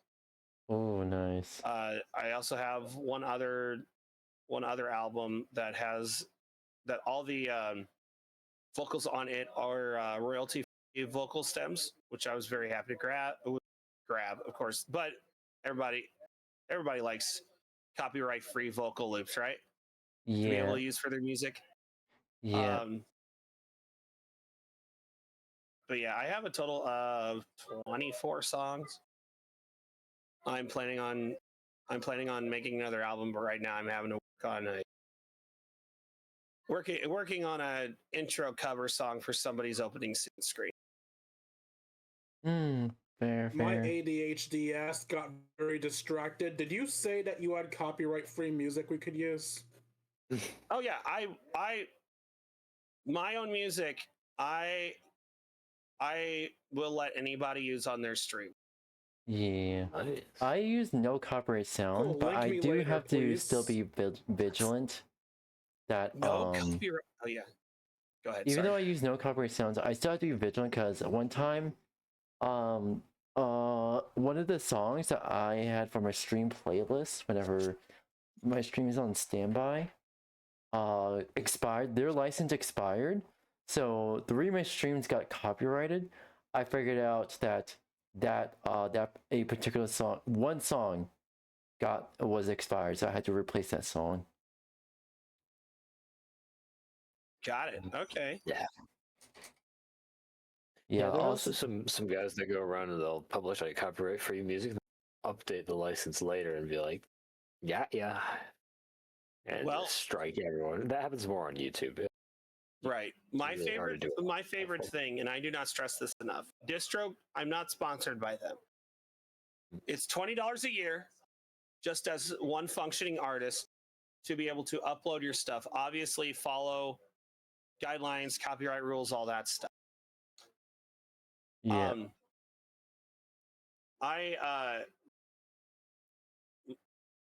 It's $20 a year every year, and DistroKid keeps up the licenses and everything.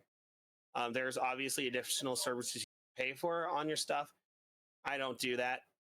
I mix and master all in house. And funny enough, because of the second floor that I live on is an open floor, and I can't use studio monitors. I have to use headphones. I'm not trying to brag. Probably the best in-ear headphones I found that'll work correctly are JBL Endurance Max 2s that you can get for $20 on Amazon. And then not too long ago, tax time came around. Got my son, because he's been wanting to learn how to play drums. Now, got my son a digital drum set, as well as we went ahead and paid for a full year of Musora, which has the Drumeo, which has Drumeo, piano, and all them on there. And they were running a thing of if you get a 1 year, if you subscribe for a full year through the Drumeo side, you get a free pair of $200 worth in-ear monitors. So guess who got the in-ear monitors? Because I do not trust a 10-year-old. You did. Yes. Unfortunately for me, for God knows only God knows why, but pretty much the audio. I don't know what's Windows 11 audio jacks. The audio jack just doesn't work for Windows 11. It just doesn't work for some reason. Unfortunate. I've never upgraded to Windows 11. I'll go to Linux before that. So let's just put it this way. Oh, go ahead. Sorry. I say the only headphones that work for my setup specifically is the what was it again? Razer Kraken V2. Oh, nice. Yeah. I'm gonna be honest. I have no idea what the names of any of my peripherals are on my PC. I know the specs of the PC, not the peripheral at all. I know I got a wireless headset, a wired mouse, and a keyboard that is crusty and old. That's about the extent of it. So what I'm using is a Focusrite Scarlett Solo, which is an audio interface for if you're wanting to record or stuff, if you have a digital audio workstation on your computer. Now there's obviously more expensive versions, but if you're not really doing much, it's not a bad way to go. However, I will recommend. I will always recommend this as a musician. I have this up on my. I do have this up on my side. Sweetwater.com. Yes, it's a musician's website, but but they do have a spot for content creators where you can. Once again, not sponsored, but they have stuff for podcasting, live streaming, and video creation. So let's say, like for us, the podcast is on a live stream, right? So let me see if I can. We'll go studio. We'll go studio and Thanks for record. doing Darmouth. Welcome. Oh, Kellen McFinch, thank you for the follow as well. But they have a bunch of different. We have a weekly podcasts we do here every Friday now. Yes, where you can get different. Mixer stuff and setup, and a lot of these are going to be for specifically, at least for here for the live streaming stuff. And I'm trying to find it. Like, okay, let's put it here. Let me see. I found like if you want to get something similar for less than 400, here's a bundle where it's still. This is the newer version. There it goes. Where it comes with the interface, the mic stand. You get a Rode mic that you can move back and forth, and then you've got your ever so trusty mic cable to hook up into the audio interface. You can use this to input and output your sound, and that gives you a little microphone setup for live streaming for under $400 US. Honestly, I'm happy with my current setup. Oh, 100%. I'm not saying you have to. I'm not saying you have to change it all. I'm saying if you're ever wanting to, like, look, change one. Ooh, that's actually what I wanted to show. Where mixers, studio mixers, and control surface. I'm trying to find. I'm trying to find the one that I have on my throne real quick. Everyone on Rumble, I do have Discord, and I do have Throne as well.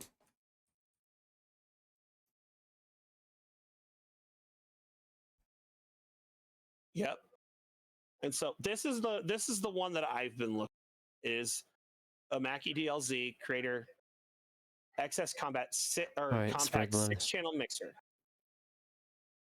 This is the smaller version. You have everything at your fingertips here. I don't need a bunch of buttons and whatnot, but you can route all your channels out. You have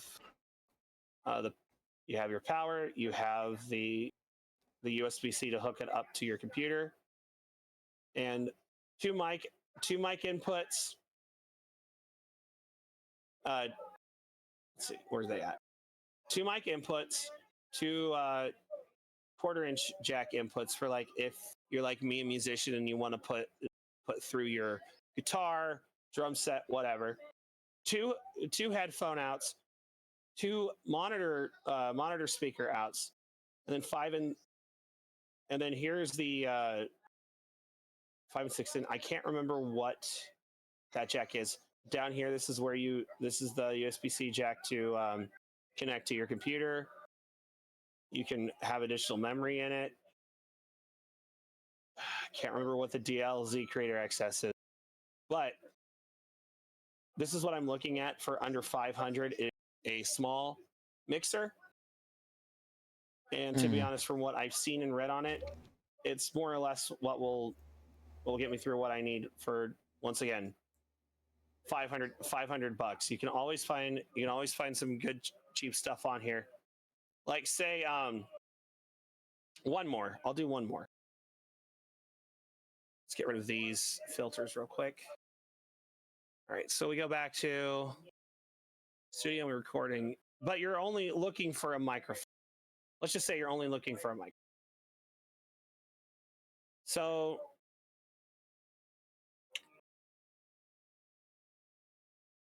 if you're looking for a if you're looking for a simple setup, and you already have the mic stand. There's different ones by Rode, Shure, Audio Technica. That'll set you off fine. If you're on a really big price budget, Rode's got a PodMic cardioid broadcast microphone for less than $100 before tax and shipping. Not to mention, if you live in the U.S., you don't have to worry about tariffs because Sweetwater's in Indiana. So a bunch of everything, and not just these kind of microphones, but they've also got a bunch of different microphones you could choose from, interfaces, video equipment, headphones, lighting kits. Now, of course, VTubers don't really need a bunch of the video equipment or the cameras unless they're running their VTuber model, right? Yeah. But this is recommend getting like a studio ring light, though, cheap one. It makes the tracking work way better. Oh, 100%. You have glasses, get anti-glare as well. Once again, I didn't mean to take this over, but I wanted to at least show off where. Yeah. Once again, not sponsored. I use Sweetwater for anything music because of me being a musician, but they've also been getting into making sure that content creators can get stuff that they need, as well as, let me find one more. Where are we at? We gotta find it. King, I think your current Discord link is expired. Whose? King D. Darn it. Thank you for pointing that out. Yeah, I tried joining twice and oh, it's expired. Trying to. There's also in here. The funny thing is, I tried to get. Oh, okay. They've got different videos and video and camera, different cameras for, like video production. If you do that, home audio and electronics like speakers, amplifiers, audio and CD players, home turntables, anything like gaming headset. Now, to be honest, a lot of the gaming headsets are nice. I don't use gaming headsets, but they also have a spot where if you are wanting to like create music, they have links to, they have optimized PCs that'll run stuff for music creation. So that's always a thing. And luckily with music creation, you kind of have to have the same specs as a gaming computer minus the graphics card. But yeah, I didn't mean to go off on that, but hey, remember, you're a co-host here. Go on as much of a tangent as you want. Yeah, as long as you aren't cutting someone off, you don't have to apologize for being fun forward. Just talk your stuff and keep teaching us things. Exactly. Keep teaching us and keep teaching the chat things. Because trust me, I'm pretty. I'm because I'll leave the game recommendations to everybody else. I think I've cornered my part of live stream. Yeah, yeah. Also, all thing I can I know recommend pretty is much retro nothing about games. music recording, because like I only do like live in-person events when I do music, so I've never had to deal with it. I've never done my own sound stuff. It's always been a sound technician doing it for me. I'm lucky. I've had to learn on site for years. Yeah, and also doing like opera and stuff. Most of the time, I'm not mic'd anyway. Right. Oh my gosh. Yeah. So Fair. Honestly, absolutely fair. has the downside of the spit zone. If you've ever heard that one. Right. No, that makes sense. What are you doing? Yeah. You're flying. Okay.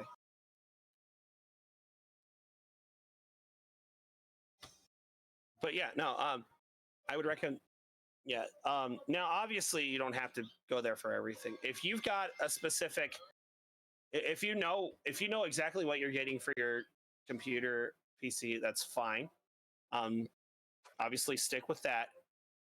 As far as when it comes to if you're needing to get a little audio interface, so that way you have something else other than the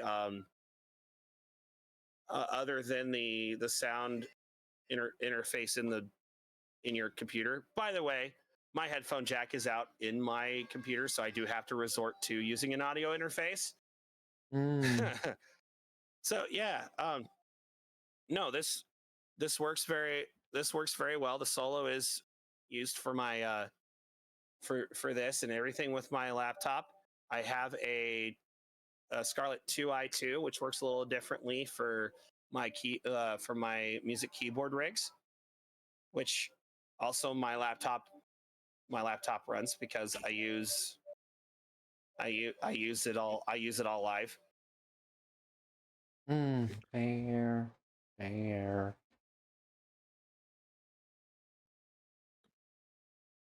Oh, what was it again? But yeah, I was gonna say if like say if anyone in the chat needs like recommendations for like PC specs, software, security software, stuff like that, or like a secure privacy based setup, I can help you out quite a bit with that. And I'm very addicted to like retro games because like retro games have a certain charm to it, and it has a charm that nobody really replicates outside of like Cuphead and what was the other game?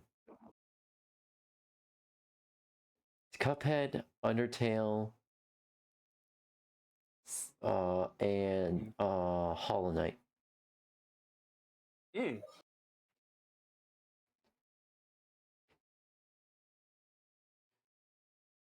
But yeah. But yeah.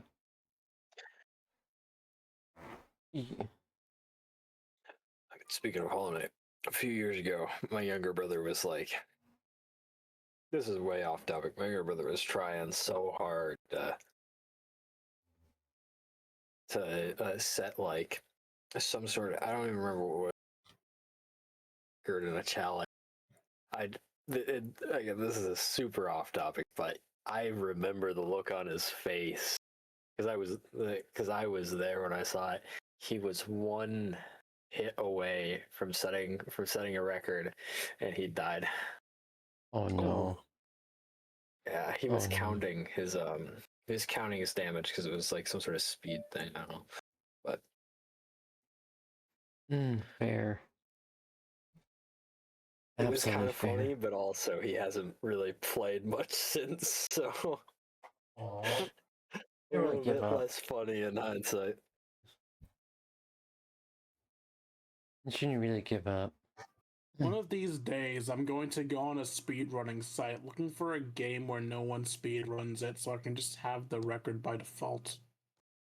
Honestly, the Hilarious. most random game on the most niche console you could ever find. I mean, Jaden Newton set the first record for Mama cooking time, and everyone started speedrunning it. This idea came from 𝙂𝙚𝙣𝙚 speedrunning Sesame Street So- Fighter. The game doesn't matter. Is that if you set a world record, everyone else wants to take it. Earlier, King. Wait. What was that game you just said that 𝙂𝙚𝙣𝙚 speed ran? Sesame Street Fighter. That's what I thought I heard. Mm-hmm. Yeah, it's some Probably- nonsense. Probably funniest speedrun I've ever saw was actually Baldur's Gate 3.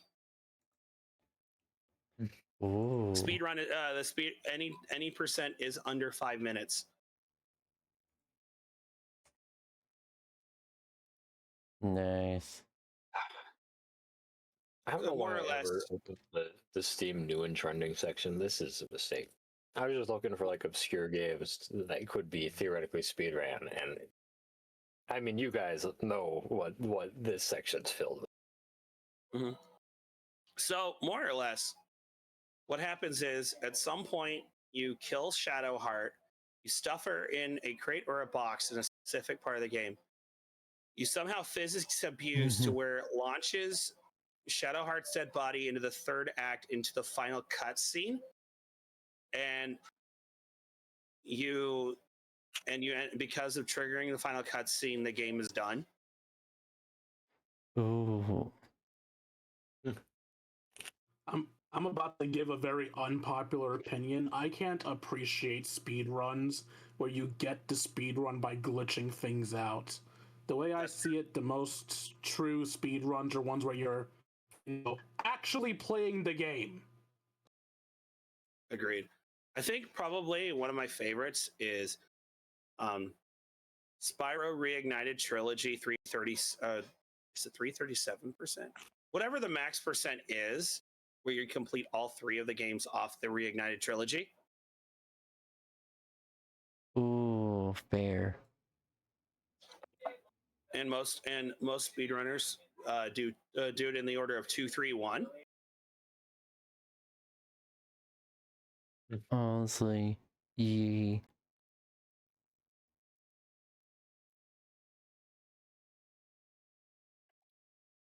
Yeah. I've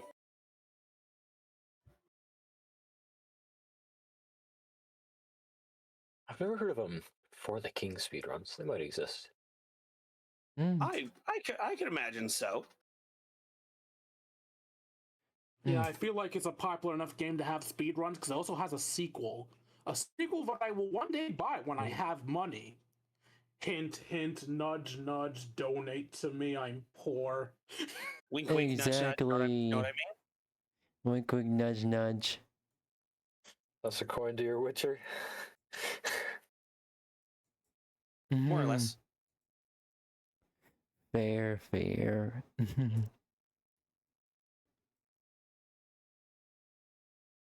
Honestly, me just casually boots up Need for Speed Most Wanted. Okay. Have you played Black Edition? The Need for Speed, this version I have is a Redux mod, which it has the base game plus the Black Edition on top of it. Awesome. So it is a fusion. It is a fusion version. I wish I still had my physical copy, but I had Black Edition and I played the crap out of it. Also, I played the crap out of Underground 1, 2, and Most Wanted 2005. That's fair. Although I will say Underground 2, I wish there were cops in the game. Oh, thank you for follow, Brig. Oh yeah. I almost forgot to do it. You almost And now forgot. I can spam hydrate. All Oh right. shit! Thank you for the follow. Thank you for the It's me. follow, Autumn the Slime. Oh, that's Thank you you. for follow, That's Autumn. me. We're Thank still you gonna anyway. say it. We're still Thank you gonna for the say it. follow, Brig T.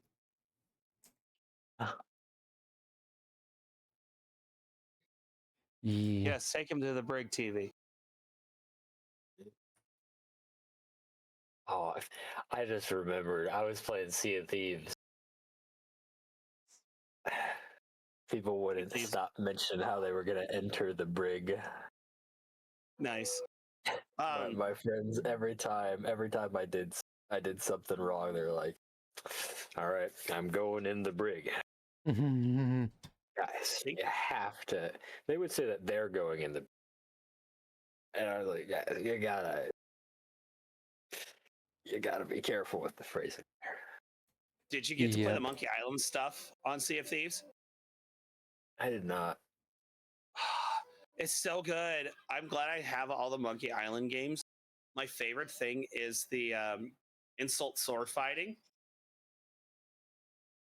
which there's more emphasis on insulting your opponent than actually sword fighting. But it's like childhood insults. Like nothing extremely demeaning. It's just childhood insults. Yeah. But yeah. No, I remember Your spending mama 4 so hours. fat she took a bath in the ocean and displaced it. That one I've not heard before, actually. Joke that I like saying is my wife told me to stop acting like a flamingo, so I had to put my foot down. Lol. Oh gosh. Oh man, you're definitely a father. Oh, 100%. 100%. Don't even need a paternity test.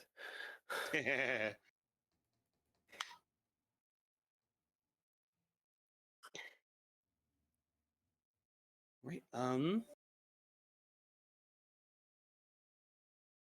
Is there anything else we can think of? One thing is I noticed that the retro community, the retro game community has been well, as obvious as it is, it's been popping off lately. 100%. I mean, they've got some crazy new cards out, but Honestly, also he's like, everything's getting expensive, so definitely Yeah. not the time to buy. Yeah. plus getting back into the good old fashioned Need for Speed is quite a bit of a refresher for me. I'm not sure if like y'all would have recently got back to like your own childhood games or some sort.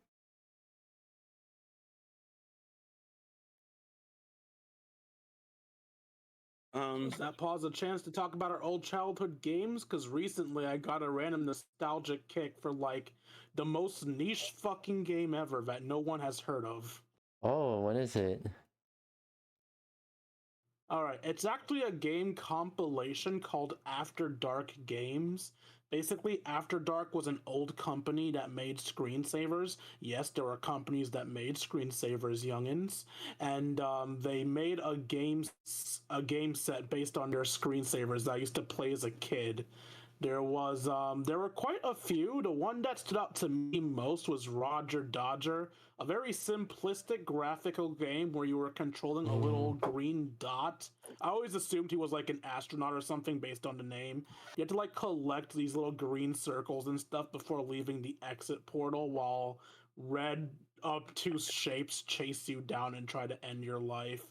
There's also like one where you're a lawnmower Ooh. psychopath mowing lawns against people's will and putting them into garbage bags. It was basically Pac-Man, but with lawn mowing. And then there was one where you're playing as a toaster running through a house trying to reach a baby. I don't know why the toaster was trying to reach the baby, but it was hilarious because everything in the house was trying to kill you. The games were super stupid and super niche, but they were fun. That's fair.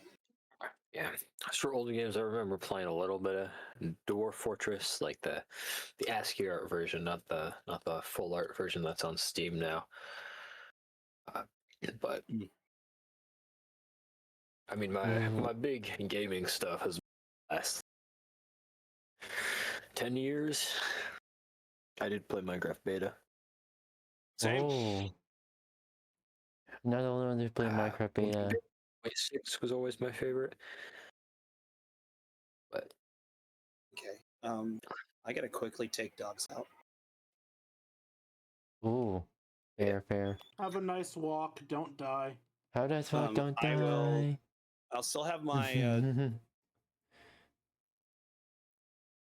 It might help that I don't mute myself in the middle of my explanation to y'all. yeah, I'm gonna have my screen. You know, I'm just gonna mute my end, and I'll unmute when I'm back. Yeah, Yep. fair. Absolutely fair. you guys remember? Nah, you guys remember don't how mute bad interview the random people controversy on the was streets. when Valve first Hello, random forced, citizen. yeah, when Valve first formed or forced people to download Steam to use Half-Life 2. Oh, I see. Like that controversy was massive back in the. Now, you know, we couldn't possibly be more happy that they forced us to use Steam because we're not great. Speaking of video game controversies, I actually do have a question for y'all. How Yeah. do you all handle it when it feels like a game series you love has betrayed you? Because I'm currently in an abusive relationship with Pokemon and WWE games, and I don't know if I want to keep supporting them. Absolutely fair. I've honestly not really played a ton of games I've been very lucky. I've skimped out on playing a lot of the games that have like had like sequels that turned out really terrible, like terrible business practices. It's really just like, for me, I just play Valve games and Team Cherry games mostly. Fair. There's some of the Paradox Interactive games, but Paradox has kind of always been evil. That's, you know, let's not get it twisted. If there were DLC back in the day, they would have been on it.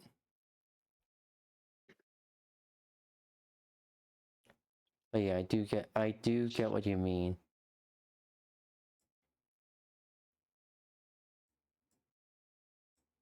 Yeah, I think, honestly, I stopped playing like any sort of Pokemon games after Gen 3.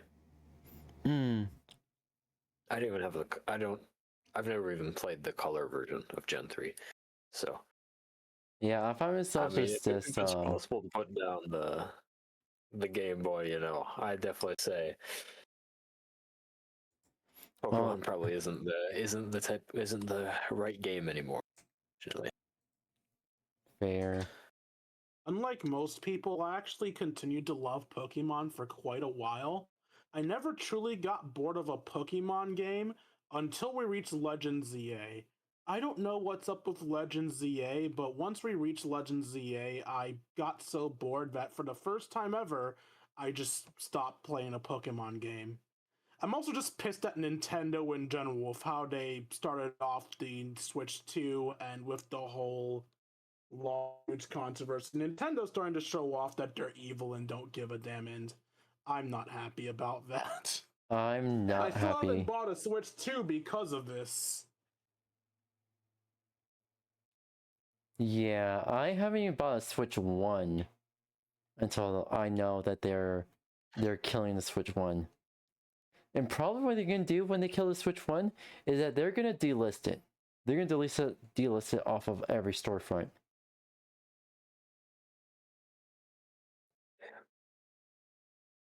Which they have every right to do so, but at the same time, it's very scummy.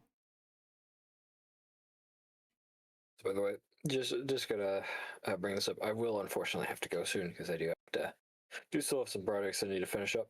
But All right, so like this right, just want to right, give you guys a little bit of a warning before I do it. yeah, fair, and also probably this is probably like the perfect time to end stream. We could wait. We could wait till Autumn's back. We could wait till Autumn's just that, back.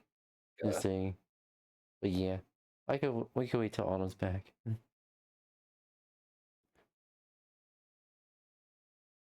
But yeah, It's like I do understand. spring. That's gonna be forever from now. I mean, it really I mean, dog walks only aren't too long. not only too long, maybe what, about 10, 15 minutes. And I don't really have to go like right away.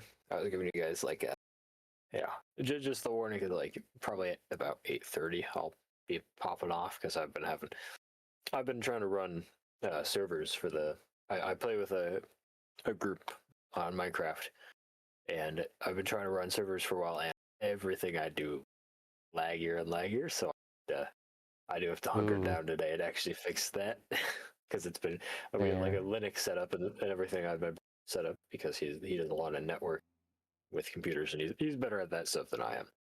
But holy, it burns through the RAM. We somehow managed to make a Minecraft server of like 16 people burn through 32 gigs of RAM. So, Oh wow. So I gotta figure out what's causing that. Fair.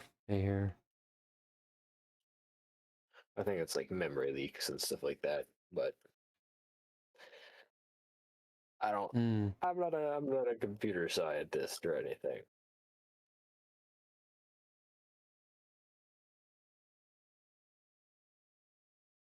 Oh, fair. I did like want to go to I did at one point want to go to college for computer science. I still want to get into cybersecurity.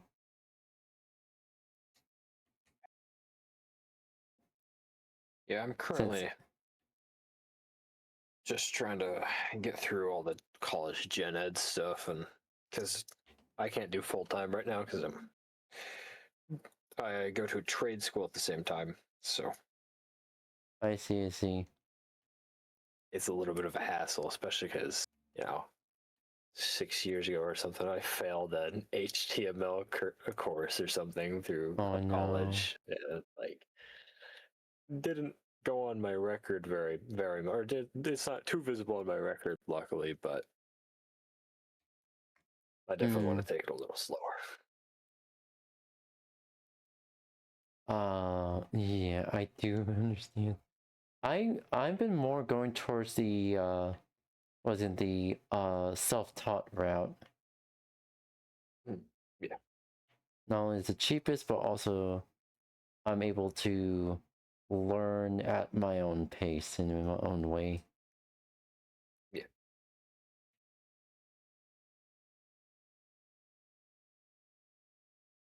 Yeah. I like being in like college and stuff like that because I can't learn things at my own pace. If I start trying to do that, I just don't learn. I think the only thing I've ever succeeded and I can't draw from imagination at all. So I can do not photoreal, but realistic. By reference, but that's it. Fair. Like, My not quite imagination is literally the only good thing about me. Yeah. I can certainly imagine the stuff when I imagine. If you guys don't care about 𝙂𝙬 𝘂𝙚 spoilers, I can send some stupid art I was doing. No. Actually. I have stopped watching 𝙂𝙬 𝘂𝙚 a long time ago, so yeah, go ahead and send to me if you want to get it out of your system. Sure. The main cast is just too unlikable for me personally.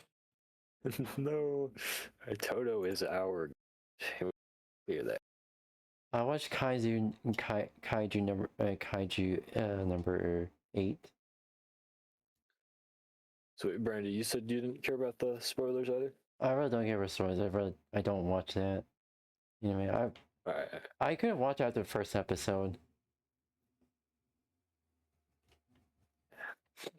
So, I was, when I draw in JJK, I draw purely from like memory and imagination. Some of this is a little inaccurate, and I don't do the normal shading I do. So, and I'm way worse at hatching than I am at shading. I'm gonna message you guys these actually. I was about to send them in the VC chat, but I don't. In case Autumn doesn't want spoilers, you know. Fair. Yeah, I don't want to be the deranged guy who expected just you to sends the DM it. spoilers. You know? Yeah. Like, yeah. Here we go. She's like, my liner is so bad because I don't paint, but I do like charcoals and graphite, but shading only. Like I never do line art, so it's so sketchy in this. Yeah, you're good. I do the whole 9 rounds for artwork. Yeah. But your art actually looked good. Yeah, thank you. Then this is one that's a little more finished, but as you can see, I started drawing from imagination perspective on the anatomy. It's a little cool in certain places. At the very least, your sense of anatomy is better than mine. I'm still trying to focus on basic anatomy. Yeah. I've had some years to build it. What? I should be a little. Yeah, fair. Absolutely fair. Yeah. But yeah.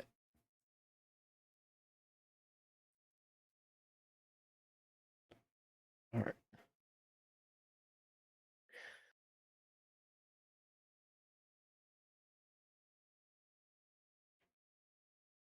One thing that my friend group's been planning to do that I think is gonna be really goofy when it comes to like art is I'm gonna make JJK parody that has, and it's gonna be terrible. It's gonna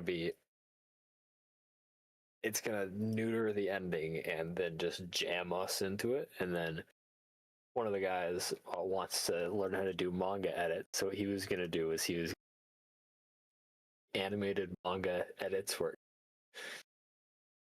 it's kind of animated, but it's actually just the manga panels sliced up and stuff and moving. He wants to do that with them once I make them. And then we have a couple guys who are going to compose. And I'm going to, me and a couple other people I know are going to animate the. We're just never going to post it anymore. We're just going to keep it in our shoebox, in our communal shoebox. Nice. Yeah.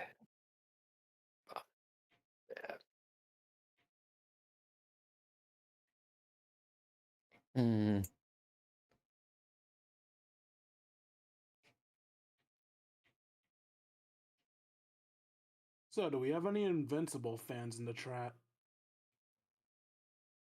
I've never watched it, honestly. Haven't watched what? Invincible. Invincible. I watched a few episodes of Invincible. Oh, we got Hydrate redeemed. Ooh. Yeah, hydrate. I'm out of water and the stream's almost done. I'm not getting more water. Oh. Autumn's gone, so Autumn can't.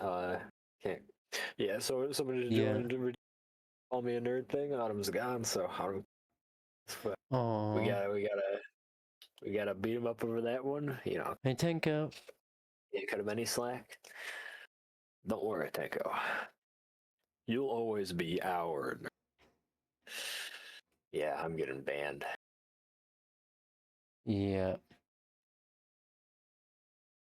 I swear I just started hearing Doom music. I'm not schizophrenic, right? Yes, you are. It's okay, we're all a little schizophrenic. Yeah. Just a little. Yeah. Yeah, I mean I think my art journey started in like 2018. So I'm a little new still. What's your favorite thing to draw? Oh, my, Mm. okay, I'm not gay, but shirtless dudes. I think we can all agree it's just fun to draw. It's like I Yeah. promise you, I'm not gay. All right, but you know. I mean, I'm not Aw. judging, but I can't say I agree because I don't draw. My drawings are shit. Mhm. Oh, Tanko draws Yuri apparently. Yeah. Mhm. I've never had like OCs or anything that I drew. I did have like characters that I wrote for like stories and books, but never like, oh, I'm just gonna have this character and he's just gonna exist. You know, it's always been like this character is specifically for this narrative, some stuff like that. Yeah, fair. Honestly, like I kind of, yeah, I have a dream to like make a manga, make a manga than an anime. I actually wanted to make a video game for the longest time, and I was on the track to do so with my ex-girlfriend, but then we lost contact, and I suck at getting people around me, so once I lost the actual person capable of making games, that dream died. Because that's my biggest flaw. I'm a massive idea person. I have like 10,000 ideas in my mind waiting to happen. I just need people to make them happen. A massive idealist. Let's see here. I'm currently writing my own book. 6 chapters before continuing it. Ooh. I've like tried time and time again to finish a book. I've only ever been able to finish short stories. I mean, it makes sense. They're much shorter. But, Yeah. I mean, it's kind of my fault for being like, because I don't read one specific genre. I kind of read whatever is good. So like, I will never accuse the man of literature. You know, he's actually not to be accused of it. But you know, like Terry Pratchett, for example, is one of the ones I read. I also read a lot of like Tolkien as one must. You know. Yes, as one must. And then, All right, I'm back. I mean, Welcome C.S. Lewis as back. well. Welcome back. We missed you. I cried a We little. miss you. We were crying. We thought you were dead. That was terrible. We already planned your funeral. We're actually. That's fair. You might- Real, you'll have wait, to- you'll have to Tanko, call this that is coffin. Tanko. You're a nerd. Okay, sorry. Keep Well, going. he's probably Dragon Maid. A house of What are you calling? Horrors What are you calling? or Tanko nerd? Oh yeah, Ooh, Because it is a Dragon Maid. redeem. Yeah, yeah. I completely forgot that one. Why is that a redeem? I mean, autism is a nerd. Did you just say autism is a nerd? Yeah.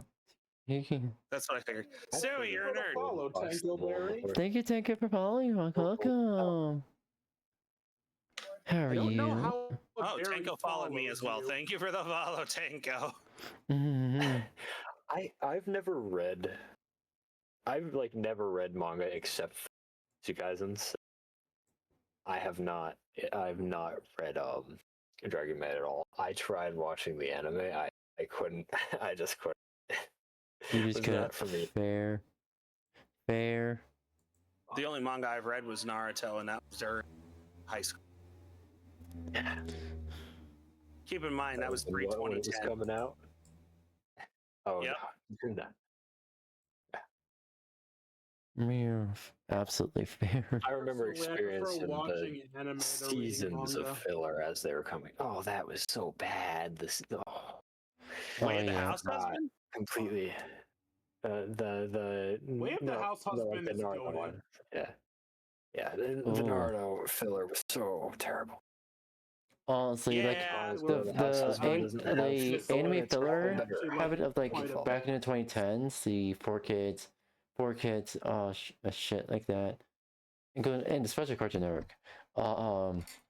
The anime and the generic anime filler it was too much. They were doing too much. I mean, Fullmetal Alchemist almost fell victim to it. Then they fixed up their act, redoing the whole thing with Fullmetal Alchemist Brotherhood. Like, Yeah. they all should have followed that example. Just like, hey guys, I know we just reset, but just redone. So, take Right. this one. Yeah. Oh, Lizard, hold on. Why did Lizard not go off? There it goes. I had to switch scenes real quick. Ooh. There we go. I thought it was so to kick. Wow. Honestly, Yeah, like now I can. my special Go ahead. interest. Sorry about that. My special I'll be right back, interest by the way. is Halo and and like racing games. They get into. So, what kind of racing games? Ones with either good gameplay or good story, like the early 2010s Need for Speed games, like the late 2000s, early 2010s Need for Speed games. But also Halo CE 2, 3, ODST, Reach. That's the extent I'm going to. Halo 4 doesn't exist in the MCC.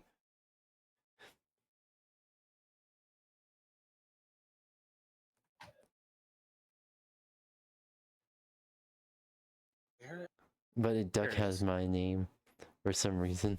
It duck. Yes, it's this one. Oh It says, yeah. hello, my name is Autumn the Slime. Showing Tenko. Yep. Placid Plastic Duck Simulator. Nice. Yeah, the sound isn't working because there was a glitch. Oh yeah. Inbred duck. Inbred duck. I know, I thought it was a fox as well, Suey. I thought you said Oh. inbred duck. Well, yeah, there's Well, it definitely is fun to have. This game is definitely fun to have on in the background while we're doing this, because this has been a podcast this whole time, Tenko. But it is a live stream podcast. I'm trying to find the pufferfish. There's. Are you able to name those ducks? I just got back. Oh, I saw your message on it. Yeah. Oh, okay.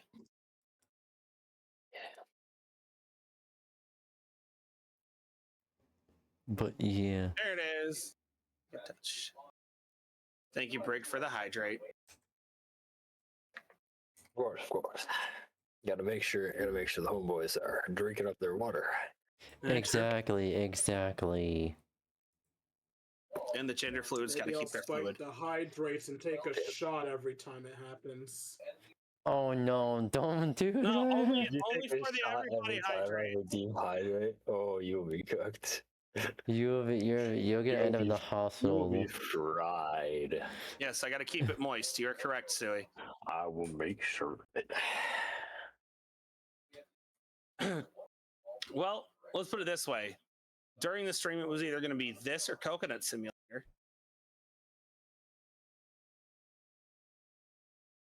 Oh wow. And then after Coconut This is actually the Simulator was first done, then time. Coconut Simulator 2.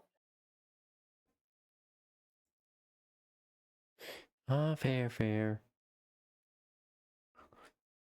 How does Kick not have SMB1 the for their first game tags? I don't know. So, get the 20th rubber duck. I didn't realize I I guess I had gotten an achievement while I was away. Nice. Have you heard of, because you said you like racing, right? Yes. Is it more story-based racing or is it kart racing? I'd say it could be a mix of both. Well, I guess I don't have to tell you about the Sonic racing. I know that. Have you played Super Indy Karts Ultra Karting? Super Indy Kart. So this is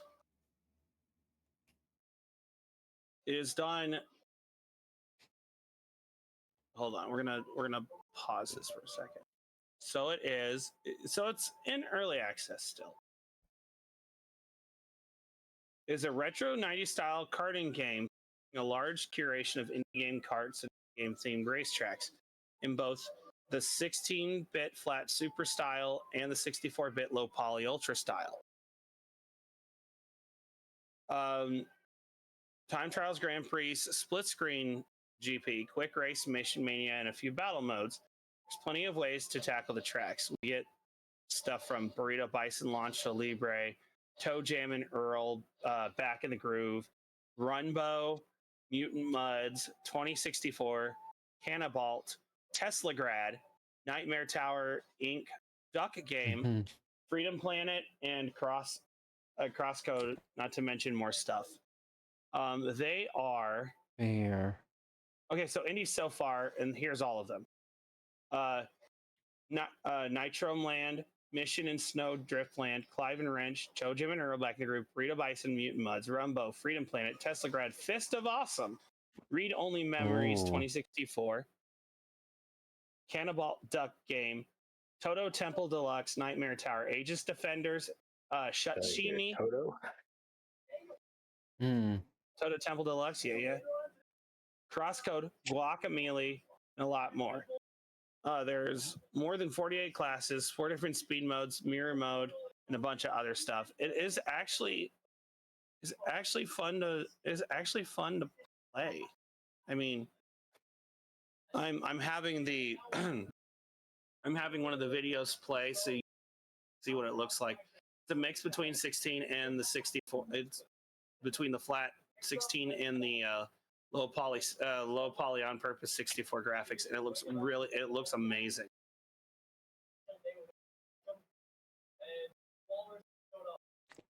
Oh yeah, I have this game.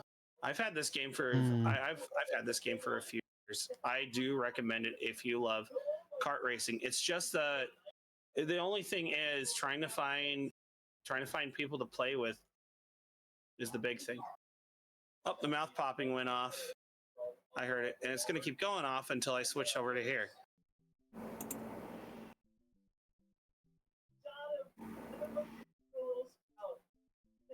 Yeah.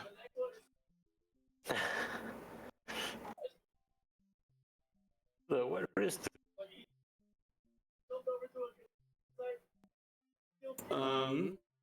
Trying to think of. Yeah. No, I do recommend this game. I don't remember how much it is, to be honest, because like I said, I bought it back in the day.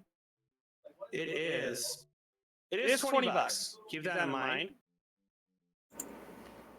But there's been a lot of updates. There's been a lot of updates to it. But I couldn't recommend it right there. Yeah.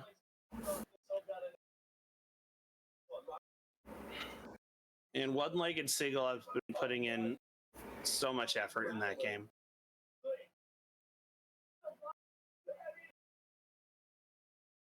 All right, let me get back to This economy. let's see what the next duck was that just dropped. I do. What? Listen, I got some server maintenance. Oh. Hi, Rogue. Hi. Yeah. Yes. Bye. My daughter Rogue Sniper has arrived. Was it good? Yeah. Nice. Good. Stream podcast. Yes. Looking forward to the next one. look forward to the next podcast. Yes. I know. I'm glad there's also. I'm also glad there's going to be a rotating rotating cast as well, because that doesn't put Yeah. pressure on all of us every time. Except for one of us four that is here, unfortunately. Yes. Clearly me, obviously, as we know. Oh yeah, clearly Brig. One person not Clearly Brig. streaming. Clearly, Brave. Clearly. Clearly Brig. Not.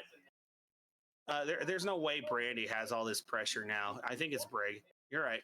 Yeah, don't worry, I'll deliver. To be honest, yes, Pizza Duck. I'll deliver as well. But yeah, I'm out of here. All right. I think this was a very successful first episode for the Abridged podcast. I say this was a success too. All Yep. the episodes without me are gonna suck. To be honest, I'm excited for what the other episodes bring with the rotating cast. Gives a little bit different. Gives a little different flavor and a little bit different reach for everybody. Exactly. Oh, we know Breaker's still in the walls. I'm aware.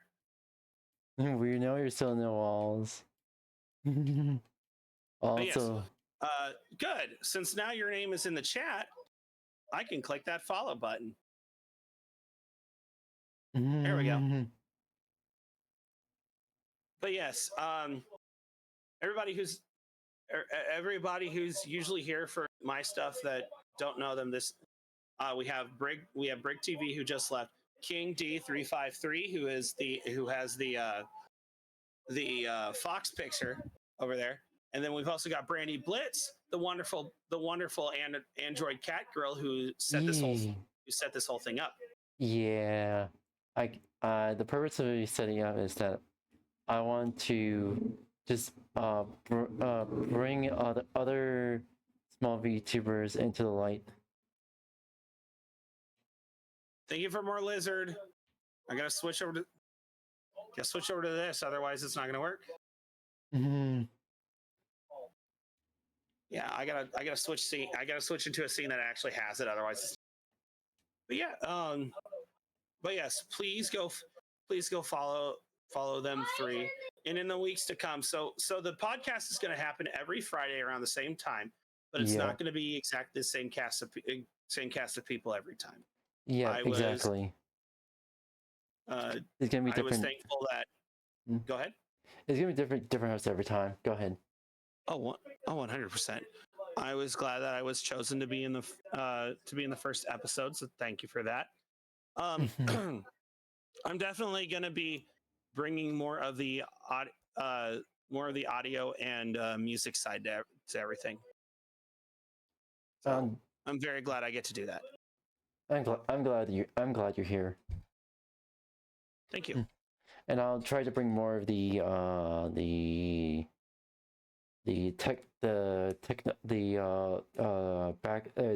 back end side of gaming, more of the programming aspects, and go into more of that. I think something I am going to say, and I understand I'm still streaming at the very least. With us streaming, what would be really cool is if there ends up being like different, like say, like I'm just spitballing because I know you said racing and, but let's say there ends up being like a Smash Brothers tournament, or like the Pokemon Championships coming up and everything like that. We can always lightly touch on those subjects as well if you want. Yeah. I mean, that's up to you, Brig. Dumbass think you were gonna say we should do a tournament. Yes, let's do a tournament. Yes, let's do a tournament of everybody that's part of the. No, I'm kidding. Nah. I will happily victimize all of you. I don't care if I'd win. I'd have fun. I'd have fun too. But yeah. But yeah. This has been. I like the good last, like almost the good last hour. I have not been a part of. I realize, but still. You're good. You're good. It's cool, man. I make a Snyder mark like every 30 minutes, other than my pitch for video games. Bet. No, I'm kidding. You're good. You're good. Glad I was able to fill in for who was it that was supposed to be here before as well? It was It was supposed to be here. I'm looking. Yeah, he had Apollo, and yeah, he had Chris work. Ball. is a job. Chris Ball, sorry. Yeah. Yeah. Glad I was Do able you, to fill in. give It was a everyone's fun outro now, podcast. or What was it again? Yep.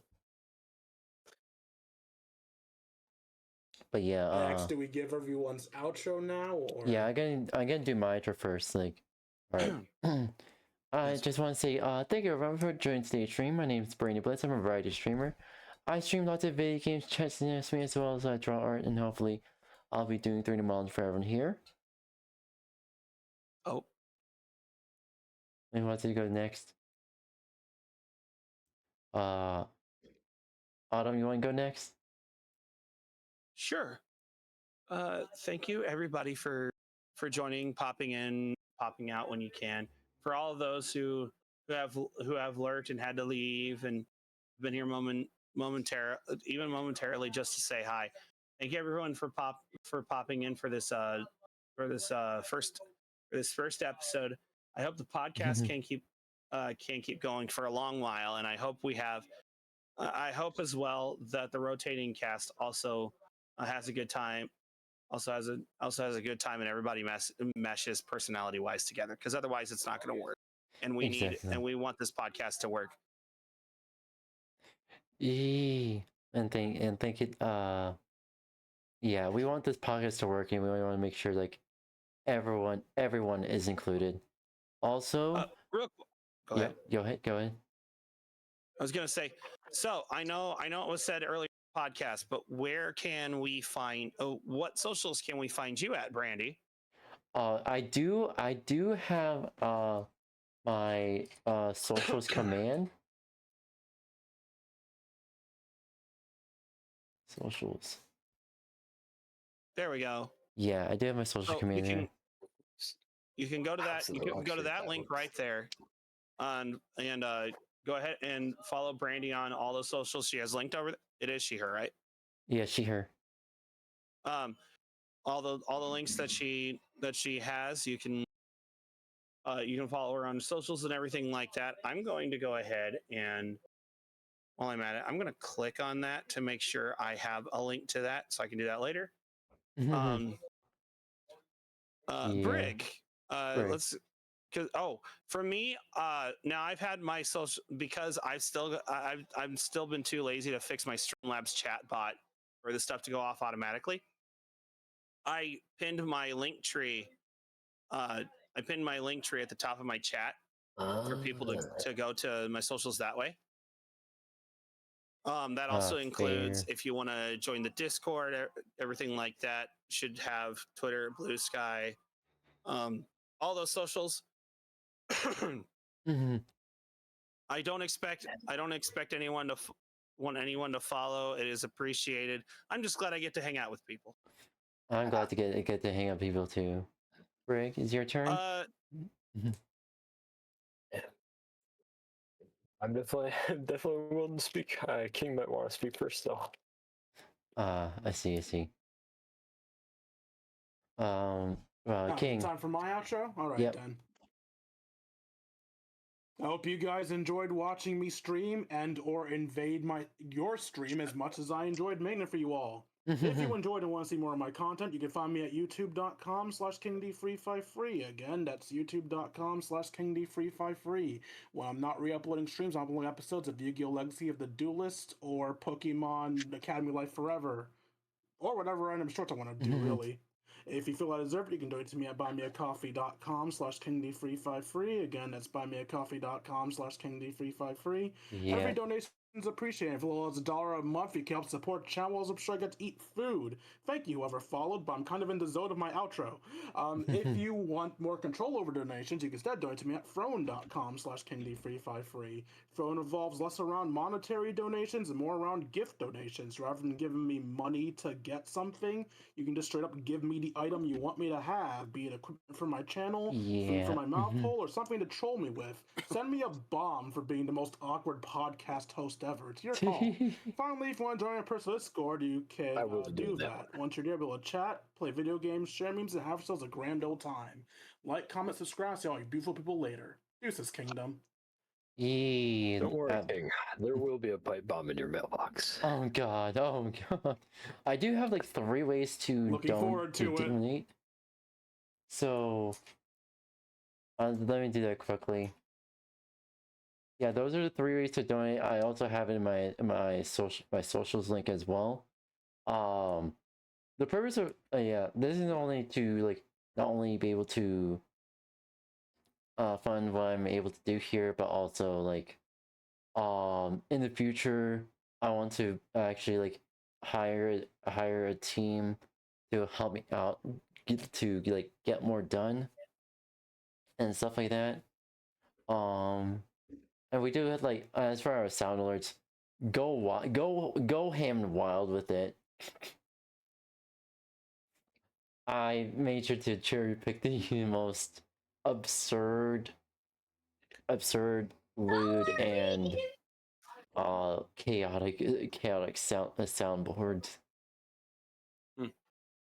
But yeah, pretty much. I just want to say thank you everyone for joining this week's podcast, and thank you everyone who tuned in to support us. Your support is very much appreciated, and we want to be able to not only like potentially get more small VTubers here, but also have like guest stars and stuff like that. So like just like to be like how to say this, a massive small VTuber universe kind of thing, cinematic universe kind of thing.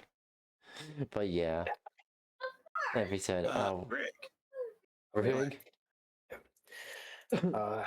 I can be found in 2 places. On my Twitch, it's just Brig2Gs TV, no underscore, or on my Discord. That Twitter, just so the kids know, isn't associated with me. I don't know how it got there. I don't know how it got attached to my Discord account. Don't look at it. Trust me. Yeah. Also, the water count for this stream was 2 liters. Not my record, unfortunately. I need to go for the record again. I think I can get a gallon. Also, another way, we do have our podcast stage in my Discord server, where you can interact with us directly. So like as we're streaming all of our streams, anyone can go into my Discord, go into the podcast stage, and chat with us directly. Yeah. But we also do recommend everyone watch our streams as well. Yes. Yeah. And that I being will said, probably be done with my 1.5 year long rebrand at some point in the next 2 years. So I think I'm gonna wait till like I have the funds to like do a whole get a whole new model and a soft rebrand. It's gonna be looking similar to this model, but have a like kind of a soft rebrand kind of thing going on. Right. I do have a VTuber model on the way that's currently being worked on. I am excited about it.